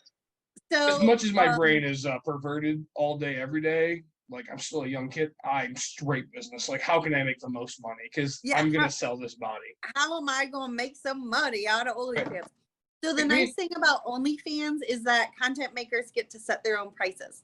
So when you have a free page and you set a picture behind a paywall on the feed or behind a paywall in the messages, the lowest price that you can set it at is $3. And I think $100 is the highest that you could set it at. Okay, there are limits, just There not- are they're, limits. They're wide enough that No, and Yeah. I don't mean to be raunchy in a sense. Okay, Yeah, so and also you have to realize I'm probably the cheapest out of all of us here. Yeah. So right, like $3. I don't to know. I me. mean, Dave is part Jew, so Yeah, but like, okay, so now like when you pay $3, do you know what you're getting, right? So like, I would Yep, assume there's some people I can get a bikini for $3, and there's some people I could probably get full spread eagle, and I mean that in a nice way, right? Like, So on inside the pay-per-view, okay, there's two things that people do. You can write a caption about what you're posting, see, videos sure. or pictures. And then there's a little button there where you can actually give like a preview. So sometimes I'll do, like, if I'm posting a video, I'll take a screenshot of it and give you a preview. And then that way people can decide. But what I did like maybe a month ago was I have my free page and I have like 4,000 subscribers there, but I have a subscription page. So for $11 a month, if you subscribe to that page, you get guaranteed messages, you get all my content free. I actually do a dick rate all of your report. content. All What? the content. Yeah. Sorry, you broke up a little bit there. Right, all I heard was you get a dick Discount something. rate. It's not like you said like a dick something, and I'm You like, get a dick rating report card. I made a little report card up, and men love to get their dick rated. So Wait, so you get things back? Huh? So like people can send you back pictures? Oh yeah, they could send pictures and videos to me too. Does it So cost if you they- money if I send you mine? No, I don't pay for yours. Wait, are you so I have to pay to see you and you either get to see mine for free? Yeah. Nobody Yeah. wants to see yours, Nick. Bullshit. No, I'm going to tell and you I'm right now, gonna nobody rate wants it. to see yours because I remember my wife going, I've now seen your assistant coach's dick. Yeah, that's anyway. But like And you don't have you're to pay for mine. me a picture, and I'm gonna rate it, and then you're gonna What? pay me to rate. I'm your gonna pay peanut. you to like talk shit about me. No, oh, I don't do like humiliation. What the fuck is going on? you're not going to be I think like, we you're not going to be officially like started No, doing okay, the stuff wrong like that. So- kind of thing. Time out. Hold on. First of all, men love dick pics. We know this. If you're on a dating site, you're gonna get unsolicited dick pics. Men love taking pictures. They love I've sending learned. pictures. But No, on no, no, Only- can we learned just not to send rephrase the term? Boys like sending dick Yeah, pics. I would like not that send because my I'm dick. not sending dick pics. Wait, I mean- wait. Because I know what Mike's going to say. I've sent a dick pic, but it was not my dick. That's the fact. I say I'm not And it gonna was lie. only to a scammer. Here I am. Yeah. Here I am. Yeah, we like 34. to catfish I- the catfish. I Yes, we probably, do. I The probably large sent my wife a majority dick of pic men- last year. Nice. Even though she tells me all the time she doesn't like a dick pic, I still have probably sent my wife a dick pic last year. I asked my wife what she would do if I sent her a dick pic. She goes, I'd punch you right in your dick. Oh no, I just well, tell her every time you send her a dick pic, you'll pay her for it, and I bet that'll change my I mind about it. bet it would. I don't know if she wants, but like say it's the only thing I got going for me, right? Yeah. Like, I mean, I can't just send her a fat stack of money and be like, hey baby. I think you would get way farther with a fat stack of money, let me tell you. Oh, so Yeah, it's wow, you. so I people made can, this people can little report resend you. card. Now, do you Yeah, they get send- unsolicited Well, dick the pics in key your thing DM? is you're talking Well, they're about not- sending. They're not unsolicited on OnlyFans. That's literally while we're here. Like Wait, it's a sex yeah. site. Well, but like, It's solicited, yes. Unsolicited dating If site. she's letting you follow her, she's basically saying, yes, if you pay me, I will rate your dick. no, Correct. No, Yeah. I'm saying so like if right now I just log on to because we've talked here and this is Yeah. business professional relationship. If I log on, find you on OnlyFans and I send you a dick pic, like it's unsolicited, right? Like Yeah, I've and then paid I'm you a gonna say- dime. I'm gonna No, say, you do have. you want? I'm gonna say, do you want me to rate it for $10? And if you say no, then I move on to the next person. I ignore your dick pic. But if you say yes, then I study, I look at it, and then I go and make a report card up for you. Dude, so wait, 10, hold on. No, hold on. I can Is make this a $10. numeric grade or just a I letter can grade? make No. $10 She rating makes a guy's $10. dick Yeah, that was my question. Can we rate?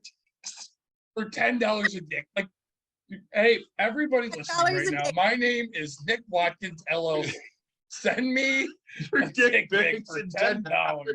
And I'll tell you what I think. Yep, that's a dick. Yeah, That one, it's- that one there's a wiener.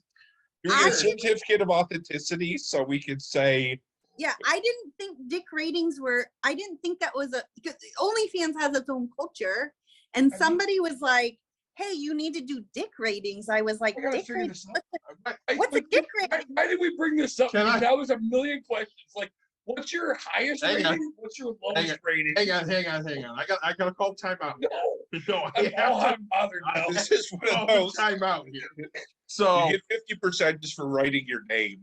I can write my name in the snow. Ooh, can I do that? no, let me call a timeout here. Dude, think about. I just figured out a way to make money alcoholic.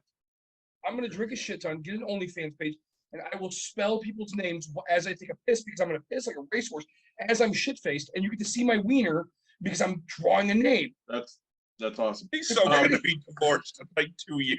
So you might be. I'm gonna throw this out there Yeah. because I know what's gonna happen with us.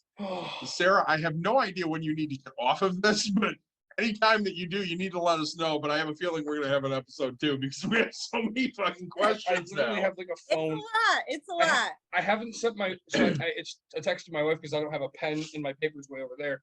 I have just a list of just questions. I have a question. Yeah. So I didn't realize that guys wanted their dicks rated so badly. I had no idea. Is this a thing women care about? Like not rating dicks, but are they like, hey, how do my boobs look or something? How does my bush, Yeah. or How does Vagina my look vagina like? rate? I don't think it's like something you care about, but men are like very particular. Like some men really like. I'm single. I get a little lazy, so like I'll take pictures of all stages, and some men are like they're into the hair, they love it. Some men only want it shaved, and they'll send me messages like, when are you gonna shave this? I don't know. I think it's funny. I'm just like, it tells you how naive I am when you were talking about hair. I thought you were talking about the hair on your head. It was definitely the head of something. It was the head of. So Yeah. I will say right now, Pretty hair. 45 years of age, I haven't found anything I don't like. yeah. I So- feel like, but some men are like very particular. Yeah, they I'm like not. Really? I'm not that they like particular. things a certain way. You Yeah. know what I'm Like I said, happy the with? problem is we're married and we're content with our wife. But you know what I'm happy with? What's that? If she takes her pants off, as long as there's not a dick, I'm a happy guy. Yeah, that's it. That's all. I mean, Yeah. I got no problem if you want to see a dick, So, but I don't. I have a million other questions. Now, have you ever thought, because you said you have hair, and now we have to go into this conversation. 'cause Well, that's what I was sometimes afraid yes, of. sometimes no. But like, okay, so have you ever gotten it wouldn't be have you ever gotten a hair artist to like come in and do a scenery, like with, let's say, Mario? Are you jumping talking through the like box? handlebar mustache or something? Right, like, or like, dude, think about it, like Maybe she Star- has the Mario skill to do box it herself. going it like I would have. Why pay somebody to landscape if you can do But- it yourself? If somebody was like, hey, I'll pay you $100. I want this custom artwork in your hairline. Yeah, I would do that. But you gotta pay. Like, if you want something custom like that, you gotta pay me. I want to know who even can do that. People got a lot of Um, kink. I've learned a lot of stuff. I So- bet you have. All right, I'm getting back to me because I'm done with. So- You're so sick of my I could pay you to questions. do All like right. the Mona Lisa in there. So how how long will you be doing this OnlyFans? Like, I mean, You already you- said you- it's been like 3 months. no, No, right, how but, like, long will? Like, how long will Oh, I do will. it for? Like, do you have a financial goal? Like, what? Okay, why? We already know why you're doing it, but like, is Yeah. there a point where you're gonna stop? You have it set? Are you setting goals are you setting goals along the way to get to that final journey? that's a Right? So at this point, like what I've been doing is working with a PR team. to try to get out in the media, to do some media pushes. I have an article going out in Vice Media this week, Fox News. I've been working with a journalist there. I'm working with my PR team on possibly getting in touch with a ghostwriter and writing a book. So for right now, there's like a lot of question marks. Like, am I gonna take this? For me, it's all about the money. So it's kind of like, can I run this up and actually profit from what's happened to me? Because I don't have a great answer for that, because you have to understand, I wasn't planning on leaving my job, and this whole experience has been really, really hard on my mental health. Sure. So right now it's kind of like I'm doing the OnlyFans thing. I'm in the gym. I'm trying to get my mental health back on track so that I can figure out like a good strategy, what is next for me.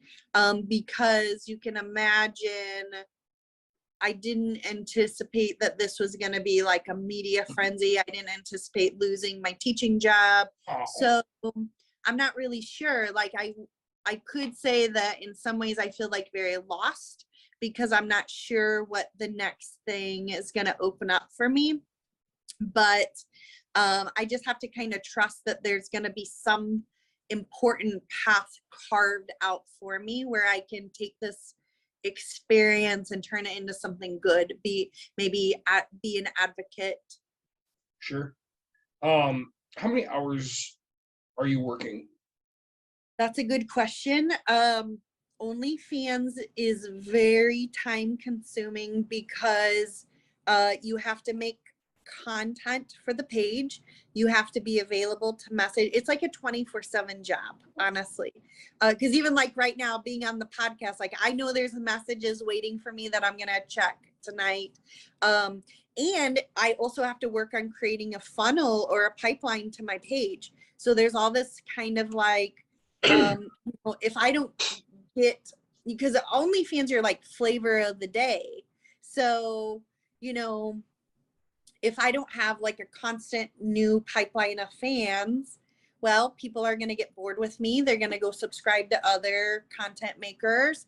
And so I have to like constantly hustle to be relevant. And so it's interesting because I'm also in the middle of all this, learning how to be a content maker, trying to figure out the business side of this, working with a PR team to create a funnel to my OnlyFans page.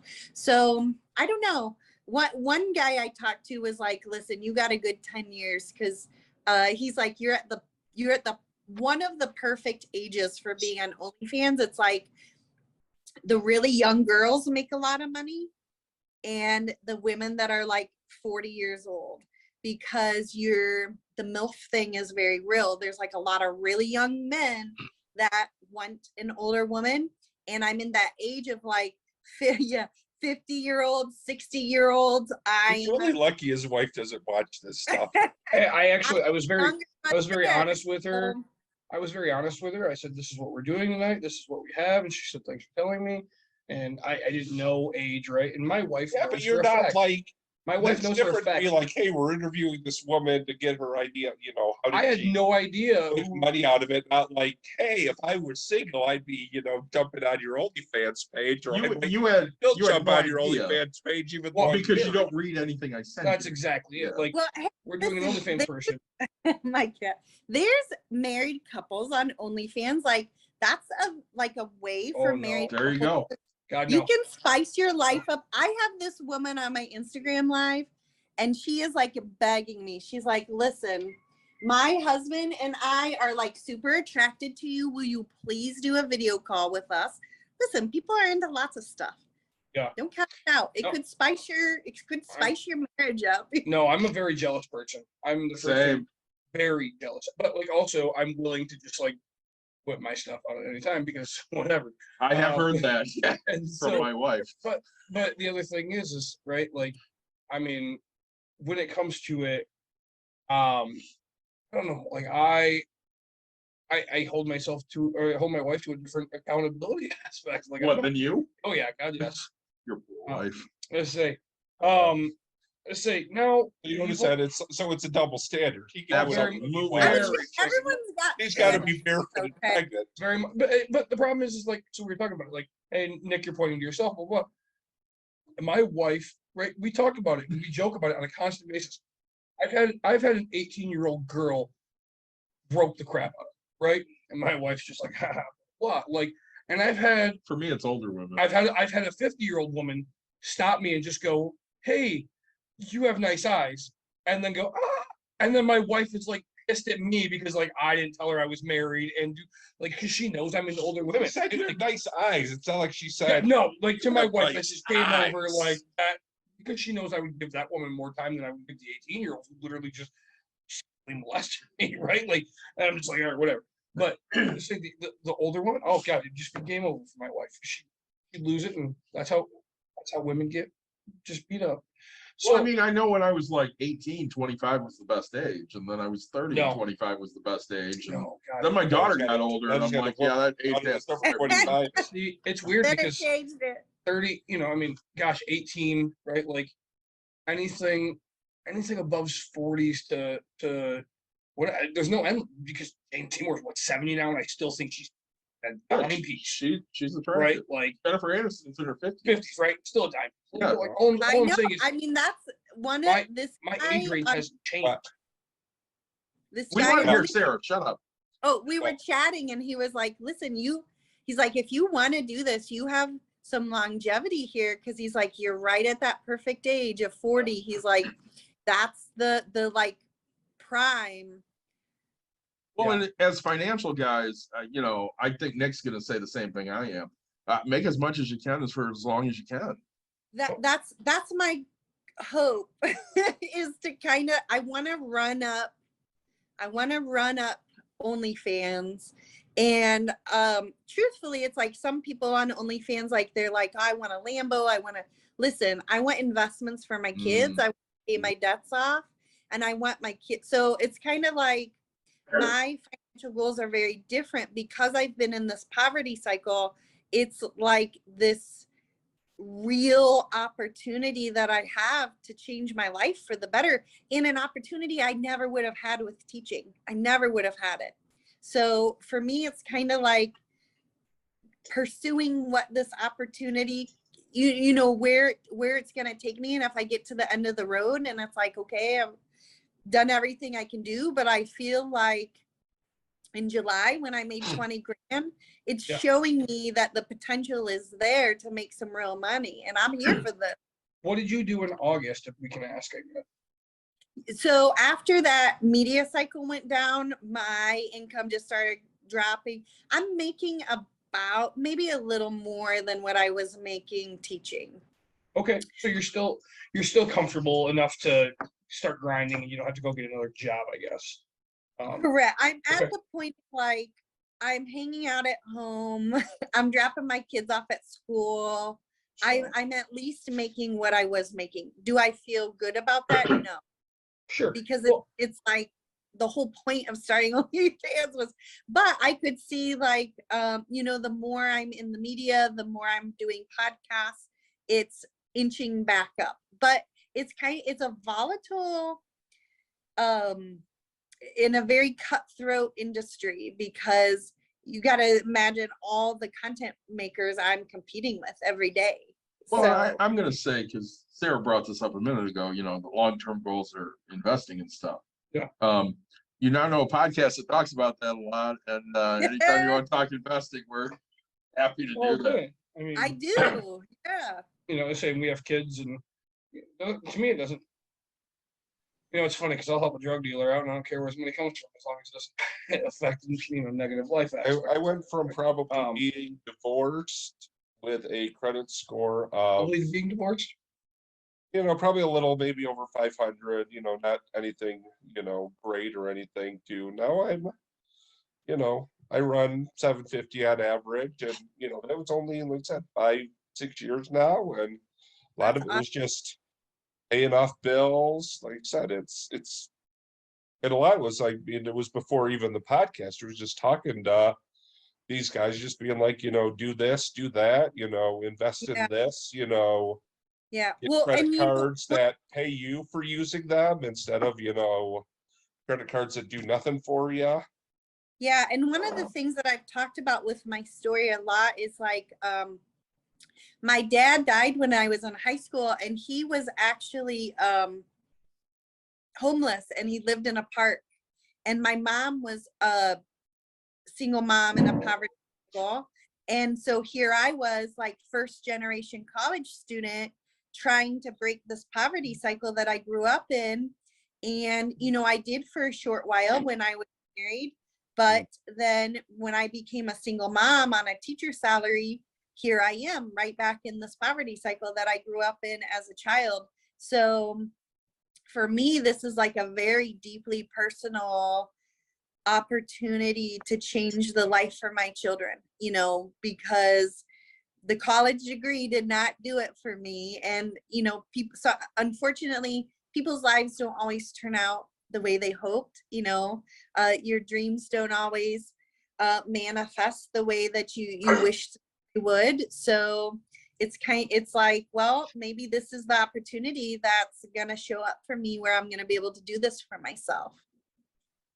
What I would, like I said, I fully agree. I'm the one kind of like you. I'm the divorced with 2 kids and everything. And I mean, I think when I got divorced, I was probably at about 70-ish thousand at that point, just because of where I was in my career with, how long I'd been at my job and stuff, which, is well over a teacher's salary. But as a male paying child support, it does. I mean, single income with a lot of expenses does not make for, a lot of disposable income. Yeah, it makes for some very desperate financial situations, and that's really why I started the page. Like,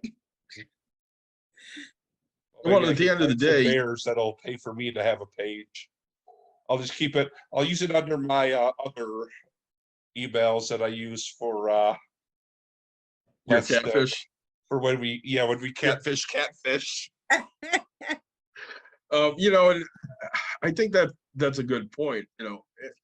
At the end of the day, especially those of us that have kids, we're trying to make their lives better, and it's not necessarily easy, especially with the way the system is set up in this country. All 3 of us, Nick doesn't, but all 3 of us have degrees, and I know Mike is not working in his degree. I'm not working in my degree, and obviously, Sarah, you're not either anymore. And if we were, I know Mike would be making no money. No, I'd be making maybe just above teacher salary. But yeah, I would, just the bachelor. Yeah, I would be making maybe 50, and I do better than that with the company that gave me this code. Yeah, like I said, I'm basically at 6 figures now. Yeah, working in a field outside of my psychology degree. Well, and even looking at my wife, she worked a lot of jobs. She didn't find anything she liked till she opened her own business, and part of it is, and I think this is probably more class of Americans than it is anybody else, is most of us want to work for ourselves. We want to be entrepreneurs. We don't really want to work for somebody else because we don't want to be told what to do. Oh God, no. And I definitely do not want to. Actually, the day of my termination, they were like, listen, if another employer calls here, the only thing we can tell them are your employment dates. And I said, I will only work for myself from now on. I've set up an LLC and everything. So I feel very committed to, I'm thrown in the fire, but it's like, I'm trying to figure this out so that I can create the lifestyle that I want and be my own boss and try to carve out the life I want without the demands of employers. Even with that, I mean, with the experience you have as a teacher, you could probably do some STEM consulting and stuff like that if you wanted to, stay in that realm, or like maybe like you said, when you reach the beyond that age where, like I said, you're in that ideal age for making money and adult content, be like, hey, I spent 15-20 years as a teacher doing, especially like the last 8 to 10, doing all this like STEM related stuff. I mean, it's becoming a very hot topic in the education field because the United States realizes we're behind every other developed country. Yes, we are. So, now one of the viewers that we have, I mean, we were talking about this kind of beforehand. Yeah. They want to know about taxes, right? Yes. What do your taxes look like? Have you started diving into that type of a thing? Yeah, good question. So OnlyFans takes 20% of your income, and then I do need to put aside taxes. What I ended up doing was taking the money that I had earned in July and rolling that into setting my business up and then paying for a PR firm. So my hope is to kind of hit it big again so that I can put the money aside for taxes. But yeah, I mean, I guess the way I feel about it is I don't think really anyone can say a damn thing about a side job that I'm paying taxes on. Sure. I think you've got, the money you've set aside is probably to an extent deductible because again, it's building, like I said, you've made an LLC, so you basically say the PR firm, all this other stuff is almost business expense. Any part of my life is an expense for content. Honestly, my hair, my makeup. Let's see. That was another question I had was, I mean, do you enjoy pampering yourself and like you talked about school teacher, right? We all know what a school uniform is. I mean, so do you like shopping? I do because I actually lost a lot of weight. I lost like 80 pounds. And I gained it for you. You're welcome. I'm sorry. No, don't be. My own choice. I got into fitness and stuff and started feeling a lot more confident, and I started like getting into fashion, getting into clothes, wearing clothes that fit me well and stuff. So that is a fun part of the job, is like the modeling part, doing lingerie. But yeah, no, those are all expenses. Getting I do like doing the hair, getting my nails done, buying makeup, all that stuff. So another question I guess is, and you've kind of answered a little bit of the first part. What have you done with the extra income, and what is your goals with the initial part of the extra? Yeah, so like I said, most of that income went into rolling into getting my LLC set up, and I paid a kind of a big amount for the PR team that I hired. So I've been working with them and just kind of crossing my fingers that this is gonna pay off, because I do know that OnlyFans, there's like unlimited earning potential on there. There are women that have become millionaires that platform. So that's my hope, is to be able to get like a consistent income way up and above my teaching income, but then to work on monetizing my OnlyFans, monetizing my story and monetizing OnlyFans, so that I can be one of the content makers that make $1 million. A lot of the content makers that are on there that make really good money have some sort of fame. They have a really big Instagram following, so they're like social media famous, or they're famous. You know who's the top earning content producer? No joke. Some dude that's on TikTok or whatever. There's a fucking duck. The Dr. Phil girl, Cash Me Outside. Oh yeah. Oh, I could see that. That's crazy. I don't know why anybody wants to deal with her, but I can see that. Bad Baby, she made $40 million, and so I'm like, I mean, good for her. Right. Good for her, but it shows you that a lot of the appeal, or like Black China. You know, these are not particularly women who are well liked, or, you know, they don't have a great reputation in the media, but they're famous and they are making lots of money, and only just from the fame. So you know, Like you that's said, if you could get, like I said, a publisher to, like, you know, publish your story and stuff like that, I mean, yeah, that could turn into a TV movie or a in a book movie, and you tour. know, So that's what I'm kind of waiting to see how this is all going to shake out for me. Like, am I going to be able to monetize on Yeah. the unexpected fame? Not that I'm like super famous, but almost everybody read the story about the teacher that got fired for having an OnlyFans. So Everybody but Nick. That's a fact. well, you gotta have Wi-Fi. I mean, Yeah, that does help if you have well, Wi-Fi. and pay attention to the I love the details, or fact now that she's express ripping on you. that. I think we just became best friends. right? I'm teasing. So now, it's a question of, do you find that the more you focus on the business side of this, that you're losing the original part of why you did this? Does that make any sense to you? I guess, sorry. It was always about money.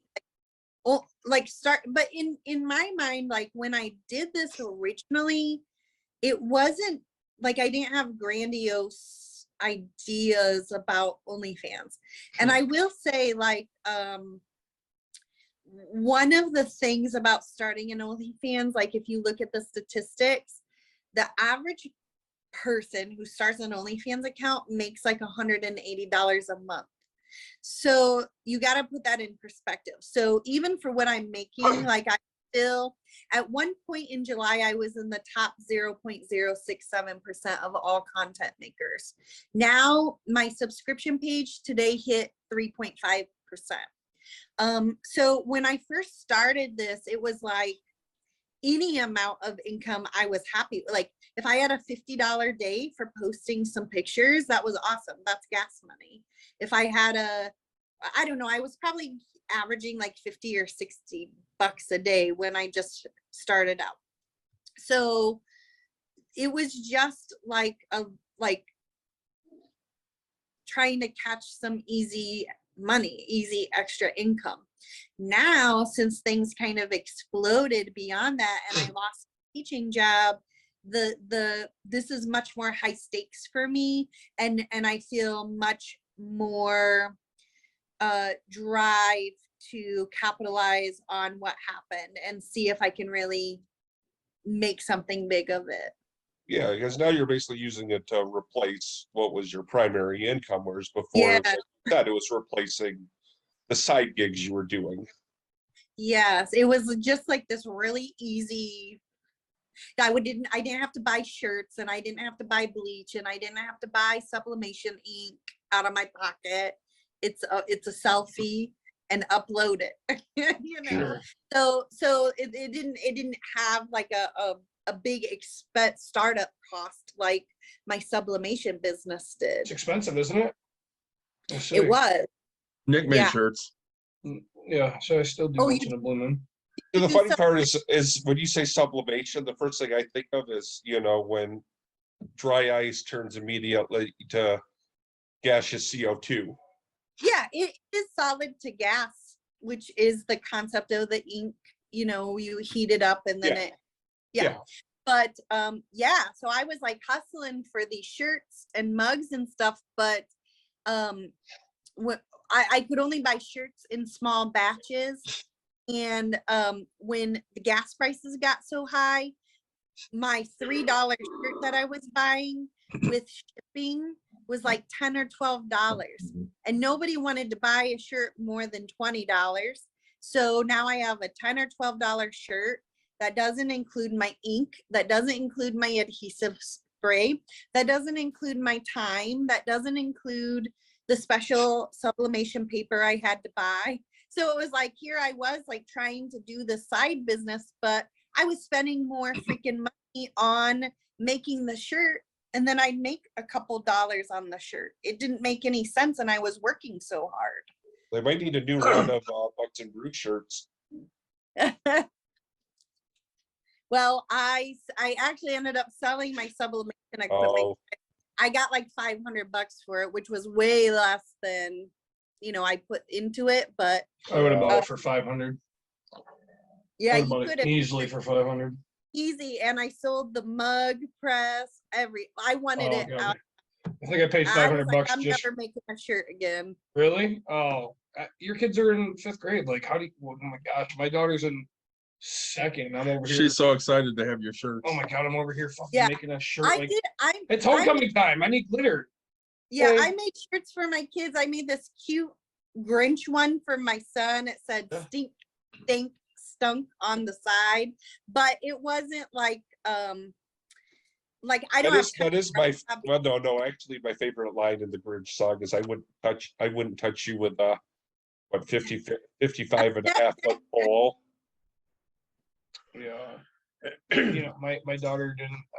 She didn't wear a single onesie that wasn't Hipster Nation made. That's for sure. Yeah, Say I'd ever. fun. It was It fun. was.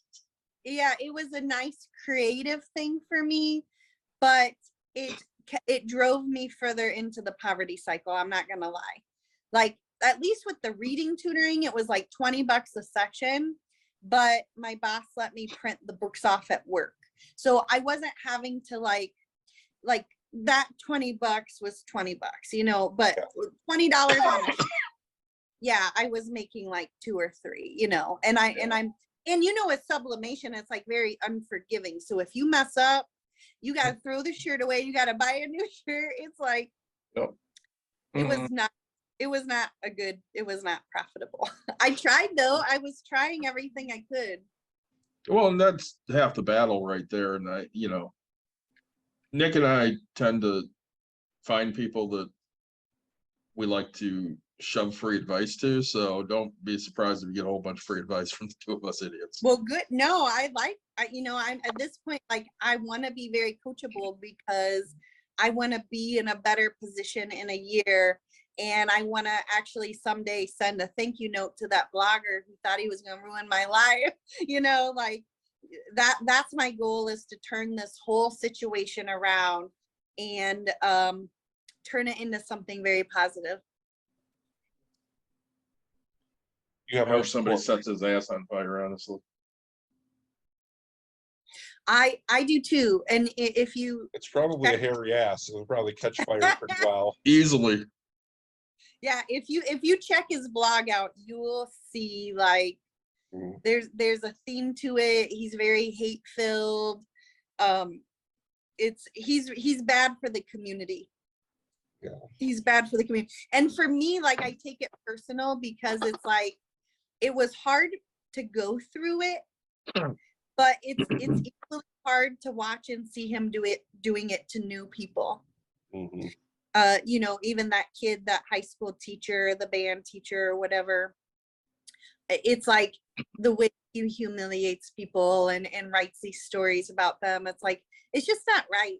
I just don't really, I don't see how he's allowed to get away with a hate blog like that. But It's because it doesn't right now in this day and age, there's actually more support for the hate than there is for actually caring about people in general. yeah, And hopefully in the next few years that cycle will turn, as certain people maybe go to jail or whatever else it may be. But I mean, yeah, the last, really, you could say 6 years, hate has been a very accepted part of the United States of America. I mean, you're back basically in the 50s and 60s where hating on women, hating on people of, Yeah. different nationalities and races, or hating on, like I said, people of different sexual and gender identities was, smiled upon. And it's like I said, we're back in that, age. And, even beyond that, I mean, you mentioned in a lot of it, it's, we're basically sometimes back in the Victorian era in terms of the taboo on human sexuality. Yes. Yeah. I mean, it really feels like we're going backwards in so many ways where, yeah, there's just a lack of humanity. And I did learn, and I heard, like, don't ever, ever, ever read the comments. Oh my gosh, I did that one time on Twitter, and it was like so mean, like the body shape, like just the comments about me, being called names, just people judging me, not even knowing me. I think it was hard to read. It was hard to read. But Though maybe reading the comments fuels your fire a little bit. Though I mean, take it from that perspective. Be well, like, hey, that's it doesn't though. It doesn't. haters gonna hate even like 50 years from now. The haters are still gonna hate. the Like I haters, said, we can't tell much from just what's showing there. I mean, you're a very pretty woman, and you've got nice blonde hair, and thank you. the color Yeah. you're wearing, fits you well and stuff like that. And Yeah, it's just a shame that we've gotten to this culture where we feel so comfortable tearing people down without knowing them, without knowing their stories. And I just have to really take a step back and understand, like, that is a very hurting person, and they're really projecting their issues on, they're trying to project their issues onto me. And also, like, when you get thrust into something like this, I don't care who you are, you're going to be polarizing to somebody. It doesn't matter what your message is. It doesn't matter if you're a good, kind person. Somebody's going to hate you no matter what. So I think that was good for me to kind of see, because I'm not meant to win everybody over. But that doesn't mean that my story won't resonate with someone, that I can't be helpful to somebody and use my voice in a way that can be productive, because my story is other women's stories, so they may not have the platform, they may not get a chance to speak up for themselves, but I get a chance to. So, Well, I think one of the most annoying things out there that really social media has brought in the last, we'll say 14 years that it's been around, is the ability for people to feel their opinions matter and that people want to hear them. It leads to a lot of hate and a lot of people saying dumb shit that, if they said it in front of somebody, they get smacked in the mouth for saying it. But they feel emboldened because they're behind a screen and nobody's going to smack them in the mouth. That's why online bullying and stuff has become a thing, because there is a level of anonymity, even though when you're in, like you say, like a high school, most of the kids probably know that screen name, but still, there is that point of all you need to do is be social enough to where all of a sudden, hundreds of people outside that school are agreeing with you that, and I mean, yes, to go to something I thought about is kind of a line from one of the songs that Roger Waters from Pink Floyd wrote, From the Wall. And again, it talks a little bit about teachers from a negative way, but it was basically like, the character, and there was like, when I was back in school, there were certain teachers who would, hurt the children any way they could, blah, blah, blah. It was basically when they got home at night, their psychopathic wives would thrash them within inches of their lives. And it's like, this is what, especially I think these, haters are doing. They're so unhappy in their life that anywhere they can throw that unhappiness onto someone else, it makes them feel so much better about themselves. yes. And even the blogger that did that to me, a new perspective on online bullying and how people love to hate somebody and they like the witch hunt, and that is why he has any fans at all, is because people like the salacious news, they like the clickbait. He used my nude photos as clickbait, but Which is funny. The supposed conservative person is basically using nude photos of a woman to drum up support for his cause. So basically, he's using sexuality himself. Nude photos that he paid for. He didn't like the fact that I was using the photos for profit. So he used my photos without my consent for his own profit. You know, it's like, how twisted is that? Like you, and you're so worried about porn, but here you are distributing my photos all over Facebook. You're not, like, he wasn't worried about that. He wanted the clickbait and he wanted to write the salacious story because he knew people would read about it.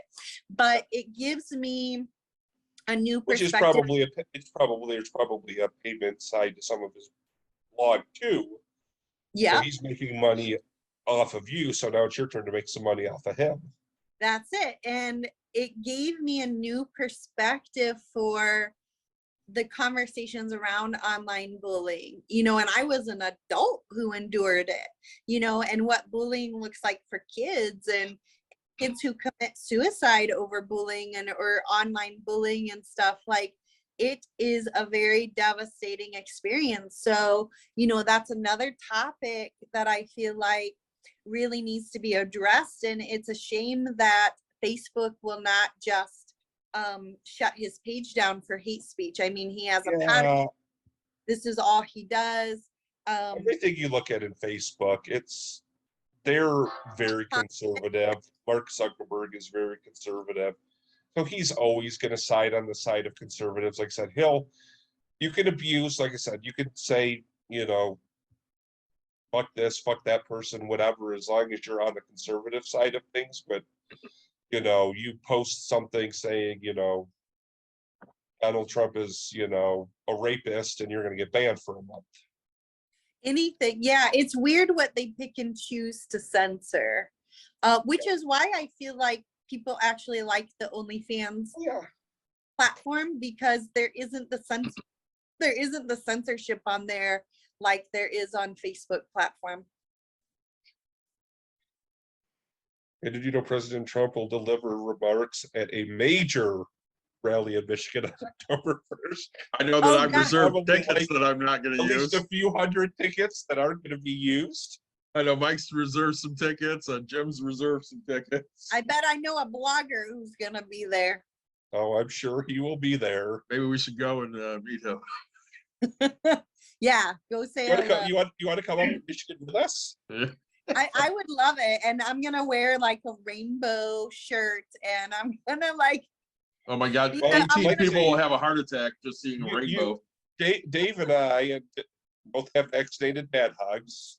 We do. Because Dave got me a vaccinated dad hug, a free vaccinated dad hug squad.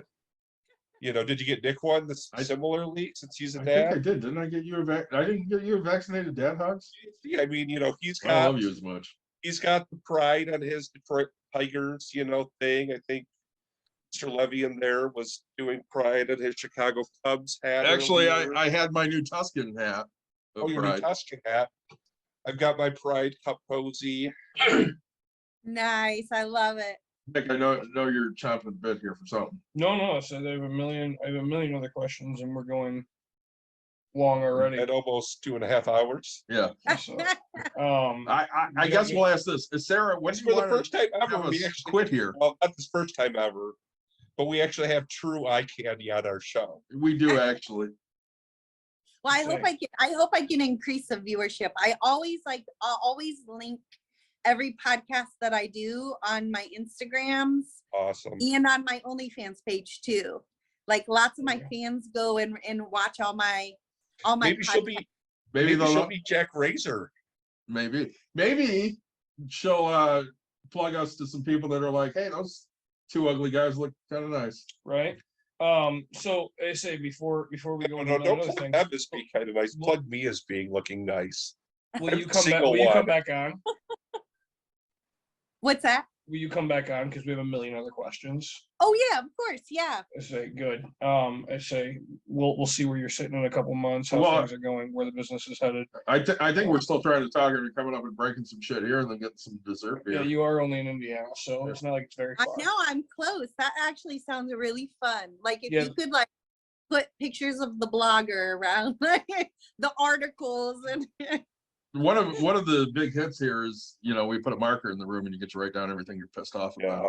Put that Oh. blogger's name out there. Yeah. I would too.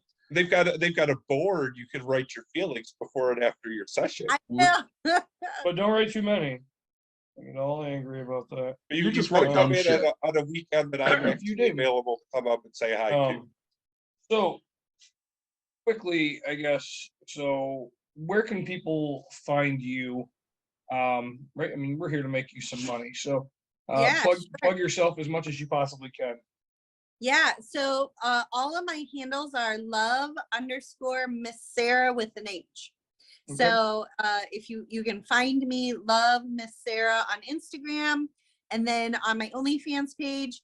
Now I know you guys are like here for a deal, so you're gonna go to love_Miss Sarah _unlocked. And that's going to be my subscription page. And if you go to that link, it's 25% off because I know you like to wheel and deal. You're looking for the deal. You get all my content free. You'll get your free dick rating report card. So just message me and you get a guaranteed message response. My subscription page is the only one where I will guarantee that I will respond back to you. If you're on my free page, you haven't tipped me, then I may not, Right. then I may not respond. So, if you wanna, I feel like it's like I might follow you. I'm not gonna go for a dick rating. I would love it. I don't want to be disappointed. Yeah, no. I'm gonna go for this dick rating. Just like I'm gonna bring it to my wife and be like, see, it's a 10, goddamn it, it's a 10. I'm doing a podcast with the guy tomorrow, and I've been waiting to do this podcast with them for like 2 months. They originally tried getting me on their show like right when I got fired, but my Instagram page got shut down. So I got my Instagram page back, and he was like, I rebooked with him. So he's on my OnlyFans page, and he was like, hey, I'm doing some research for the podcast. He's like, do you really do the dick rating? I said, yes. He said, okay, go ahead and give me a report card. But he said, but don't talk about it on the podcast. Yeah. Wait, how's that research? I won't. Yeah. You don't do research, Dick. I say if I would have done that, if I would have known that, I would have sent this shit right before. Can we just do a Saggy and Harry Paul's rating instead of a true dick rating? I mean, people have said that about Mike. Harry and Saggy, I might get a high grade. You will. Total package, it may be a D-. For $10, I'm pretty sure I'm gonna be doing a lot. That's less than my. That's like That's the greatest money fucking thing I've You ever got to heard plug of. yourself to the gay guys, though. Like, You know some? oh God, yes, but like I've never heard of people being able to make money by rating a dick. Like, I didn't know. This is the greatest. I didn't know you could business become a venture. million. Look at her. Like, She's very pretty. I mean, if you're going to get a dick Yeah, rating, honestly, Dick. I mean, if it's either going to be straight guys asking a very pretty woman for it, or it's going to be gay guys asking somebody who no, looks like I mean, this of all of for us. it. I mean, of all of us, I've sent dick pics. Never once have I thought, oh, this person's gonna rate it. Never once. Now you know. You're sending them to your dick wife. pics What's to your wife? She already knows what it Can't looks say like, you can't say I didn't send it before then. I was and young she's willing dumb. to accept it. Once every 6 months. Never once did I. No. Mike and I didn't have the opportunity to do those things. We're old enough that shit didn't exist.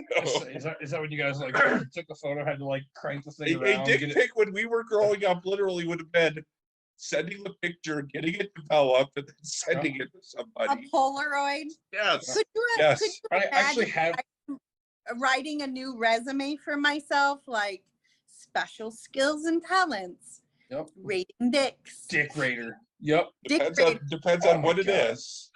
I will tell you right now, You want to become I a would love to see producer that for, resume. like, You know, Pornhub there or was- something like that. It's probably exactly what they're looking for. I definitely made child porn, and I mean that in a way of what's You were under 18. I was like 16. I took an entire like Stegosaurus on a Polaroid where like I had to keep turning it, and then I turned it in and had them develop it. And just because I really, to me, it was like, you have to look at my dick, right? Like, and I thought it was funny. Okay, And they here's literally the question: developed if all it's of them. Polaroid, why was it developed by Well, somebody? it was like- Because he doesn't know the difference between a Polaroid and a a Kodak. Kodak, right? Like, I say the Polaroid, you like shake and do. Yeah. So like, Yeah. picture. So Yeah, I you did know an how entire- shake. Like a I did an Polaroid entire picture. Kodak thing, and they printed out all of them. And now looking at it, I'm like, God, you printed out a 16-year-old's wiener. Like, way to go!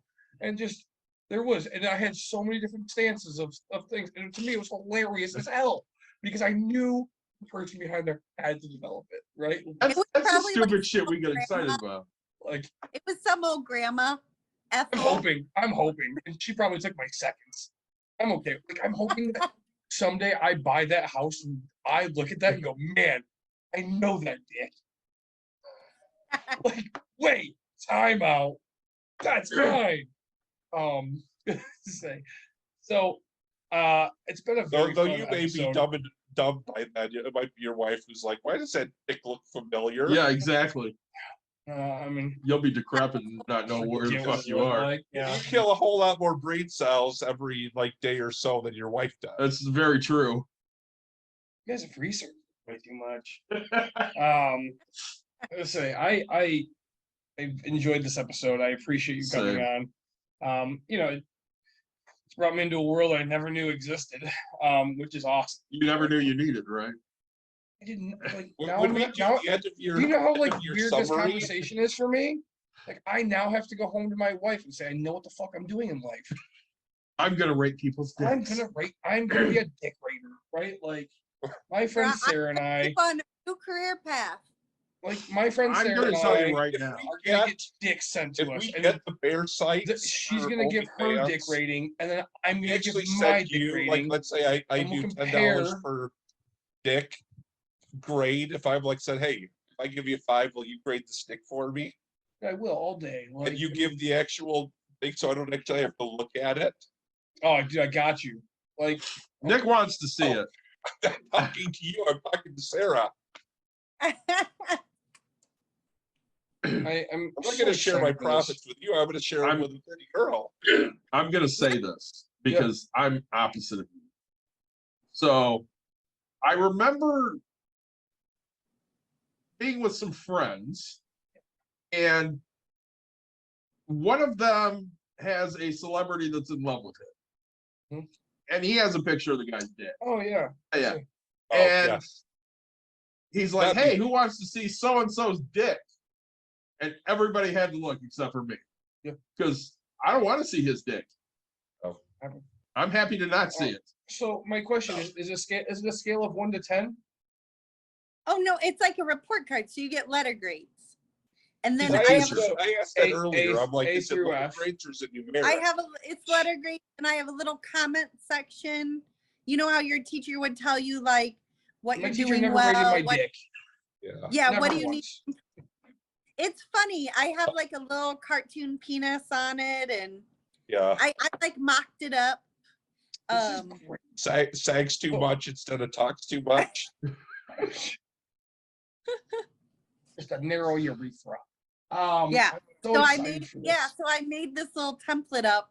A fan gave me the idea. He was like, listen, I really want you to do this dick rating for me, but I really have a teacher fetish. Could you make it into a report card? And I was like, that's brilliant. Yes, I'm going to do that. So I made I- I made a little It's You ever do like It you ever is. do like the how glasses? many have and you the, done? like, a lot. I definitely do dick ratings every day. It's like a very Every happy- day. Jesus Christ. Every- I'm saying Mike had to a go with the question before teacher you fantasy, interrupt. I you ever don't do care. like the thick glasses and stuff like that? And need to get some. I do have like a sexy teacher outfit, but I also need like the non-sexy teacher outfit to like, you know, like Superman or whatever. Like the There you go. businesswoman. Yeah, I could. Yeah, totally- you change. It's like the the I warm need ups and stuff like that glasses, for a basketball the court. button You know, up, you got the button-up blouse. you've I- got the cardigan, yeah, and the long pants, and you're like, kapow, and all of a sudden it's Yeah. I think Nick's waiting for the nun uniform. No. no. I Okay, grew up Halloween with nuns. I'm sorry that I could go with a regular teacher fantasy. I don't think I could go with the The Yeah. nuns from the Catholic school. I could go with the Catholic school girl fantasy, but not the Catholic school teacher fantasy. Everyone's got a fantasy. Everyone's got a kink. That's what I've learned. Yeah. All right. Scarlett Johansson is Black Widow. That would be my Yep. You guys are such nerds. The superhero. No, it's the redheadedness. Yeah. He always liked the redheads. Oh, me too. Yeah. But you guys are gonna buy my goal now is to buy a house. Come on. I swear Buy a what? You can just buy a trailer. That'll This is give you gonna- dick money trailer. I can buy a house. Probably. It's Um, crazy. You would It's buy a it's house without the whole new extra world. money, so I don't know why you need this to buy a house. So it's like now it's like a goal and like I don't know. It's something I Alright. need to accomplish. You both interrupt, Sarah. What were you gonna say, dear? No, I was just saying it's a whole new world. Like I didn't Yeah. even know I got into this that was a thing. But then Yeah. I was like, well, for me being on dating sites, I was getting unsolicited dick pics anyway. Oh yeah. So now it's just a way for me to like have fun with it. And instead of being like, oh God, another dick pic, I'm like, Did you oh reply back and say, yeah, I only give this a 2.3? no, it's letter no, grades. I'm C I've minus. even C been like minus. real nice. I've always been like the nice teacher. So So you're So saying you everybody's don't starting give- to really see. hard You with don't this. give- I will give Is it you an graded on A a for curve? effort. Yeah. It's definitely graded on a curve. some people are growers, not showers. So But to me, it's one of Or those this- things. It's like I don't understand it because I would never, ever, ever send an unsolicited dick pic. Ever. Never, Ever. never, ever, ever. Hmm. I mean, yes, Because when I nobody was in, wants like, to my see that 20s, shit. Yeah, I can't say I would do the naked dance to You would. All mess right. with my friends. One of the friends who happens to be sitting there, but I mean, there was always a towel covering the dance I was doing. I will say the only person that ever saw your balls were Ken. And you warned him before it. And it was on the golf Like I course. said, So it I doesn't count. was. it was on the golf. It was on the golf course. Nick, I know you're Yes, talented. I did hit it past you're the good. women's tee, so I had I think I we're had to play the rest of the hole with my pants down. You have to So, do it. as It's a quick wrap requirement. up, say Mike's gonna keep going. Guys, we appreciate you listening. I want you to like, subscribe, share, tell your friends, tell your family. Sarah, we appreciate you being on here. Go subscribe to her stuff. $11 a month. I mean, it's Cheap. pretty much like And it's adopting a funny kid from Africa, right? I mean, That's right. I feel like that. Like instead of sponsoring an African kid, like sponsor a poor teacher. no, don't even call it poor teacher. You can call Hey, it we sponsor, will sponsor the poor when- MILF teacher, right? Like that's what you want. prior to to do. the start of the school year when there was the request stuff, Yeah. buy stuff off God. Amazon to send to teachers. Exactly. I it. bought so Well, many at this books on point, we're Amazon just- for teachers. The supporting a Amazon teacher wish list who for is the teacher. currently teaching. Next Yeah, time you come on, we're gonna You're have teaching so many something, you're ways of how not to make you money. teaching Yeah, the youth of America. we totally are. Yeah. So, All right. Sarah, don't run away because we talk after we stop recording this. Thanks again for joining us. I will have all of Sarah's social media links that I can find posted up to the show notes. And next week we will not be live because we'll be on the porch drinking and talking to one of our If friends. you want to that's come up not to real Grand bright. Rapids, join us on the porch. We will be on the porch. I'm guessing I've got to just say this. I Go actually ahead. can say it off the air. All right. Well, anyways, since Mike's going to say it off the air, thanks for joining us, and we will talk to you guys soon.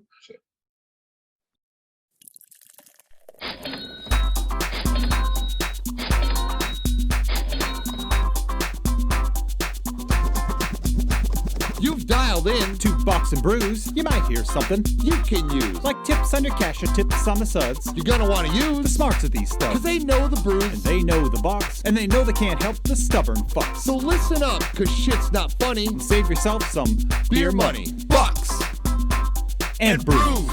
Bucks and Box brews. and Brews. Bucks and brews.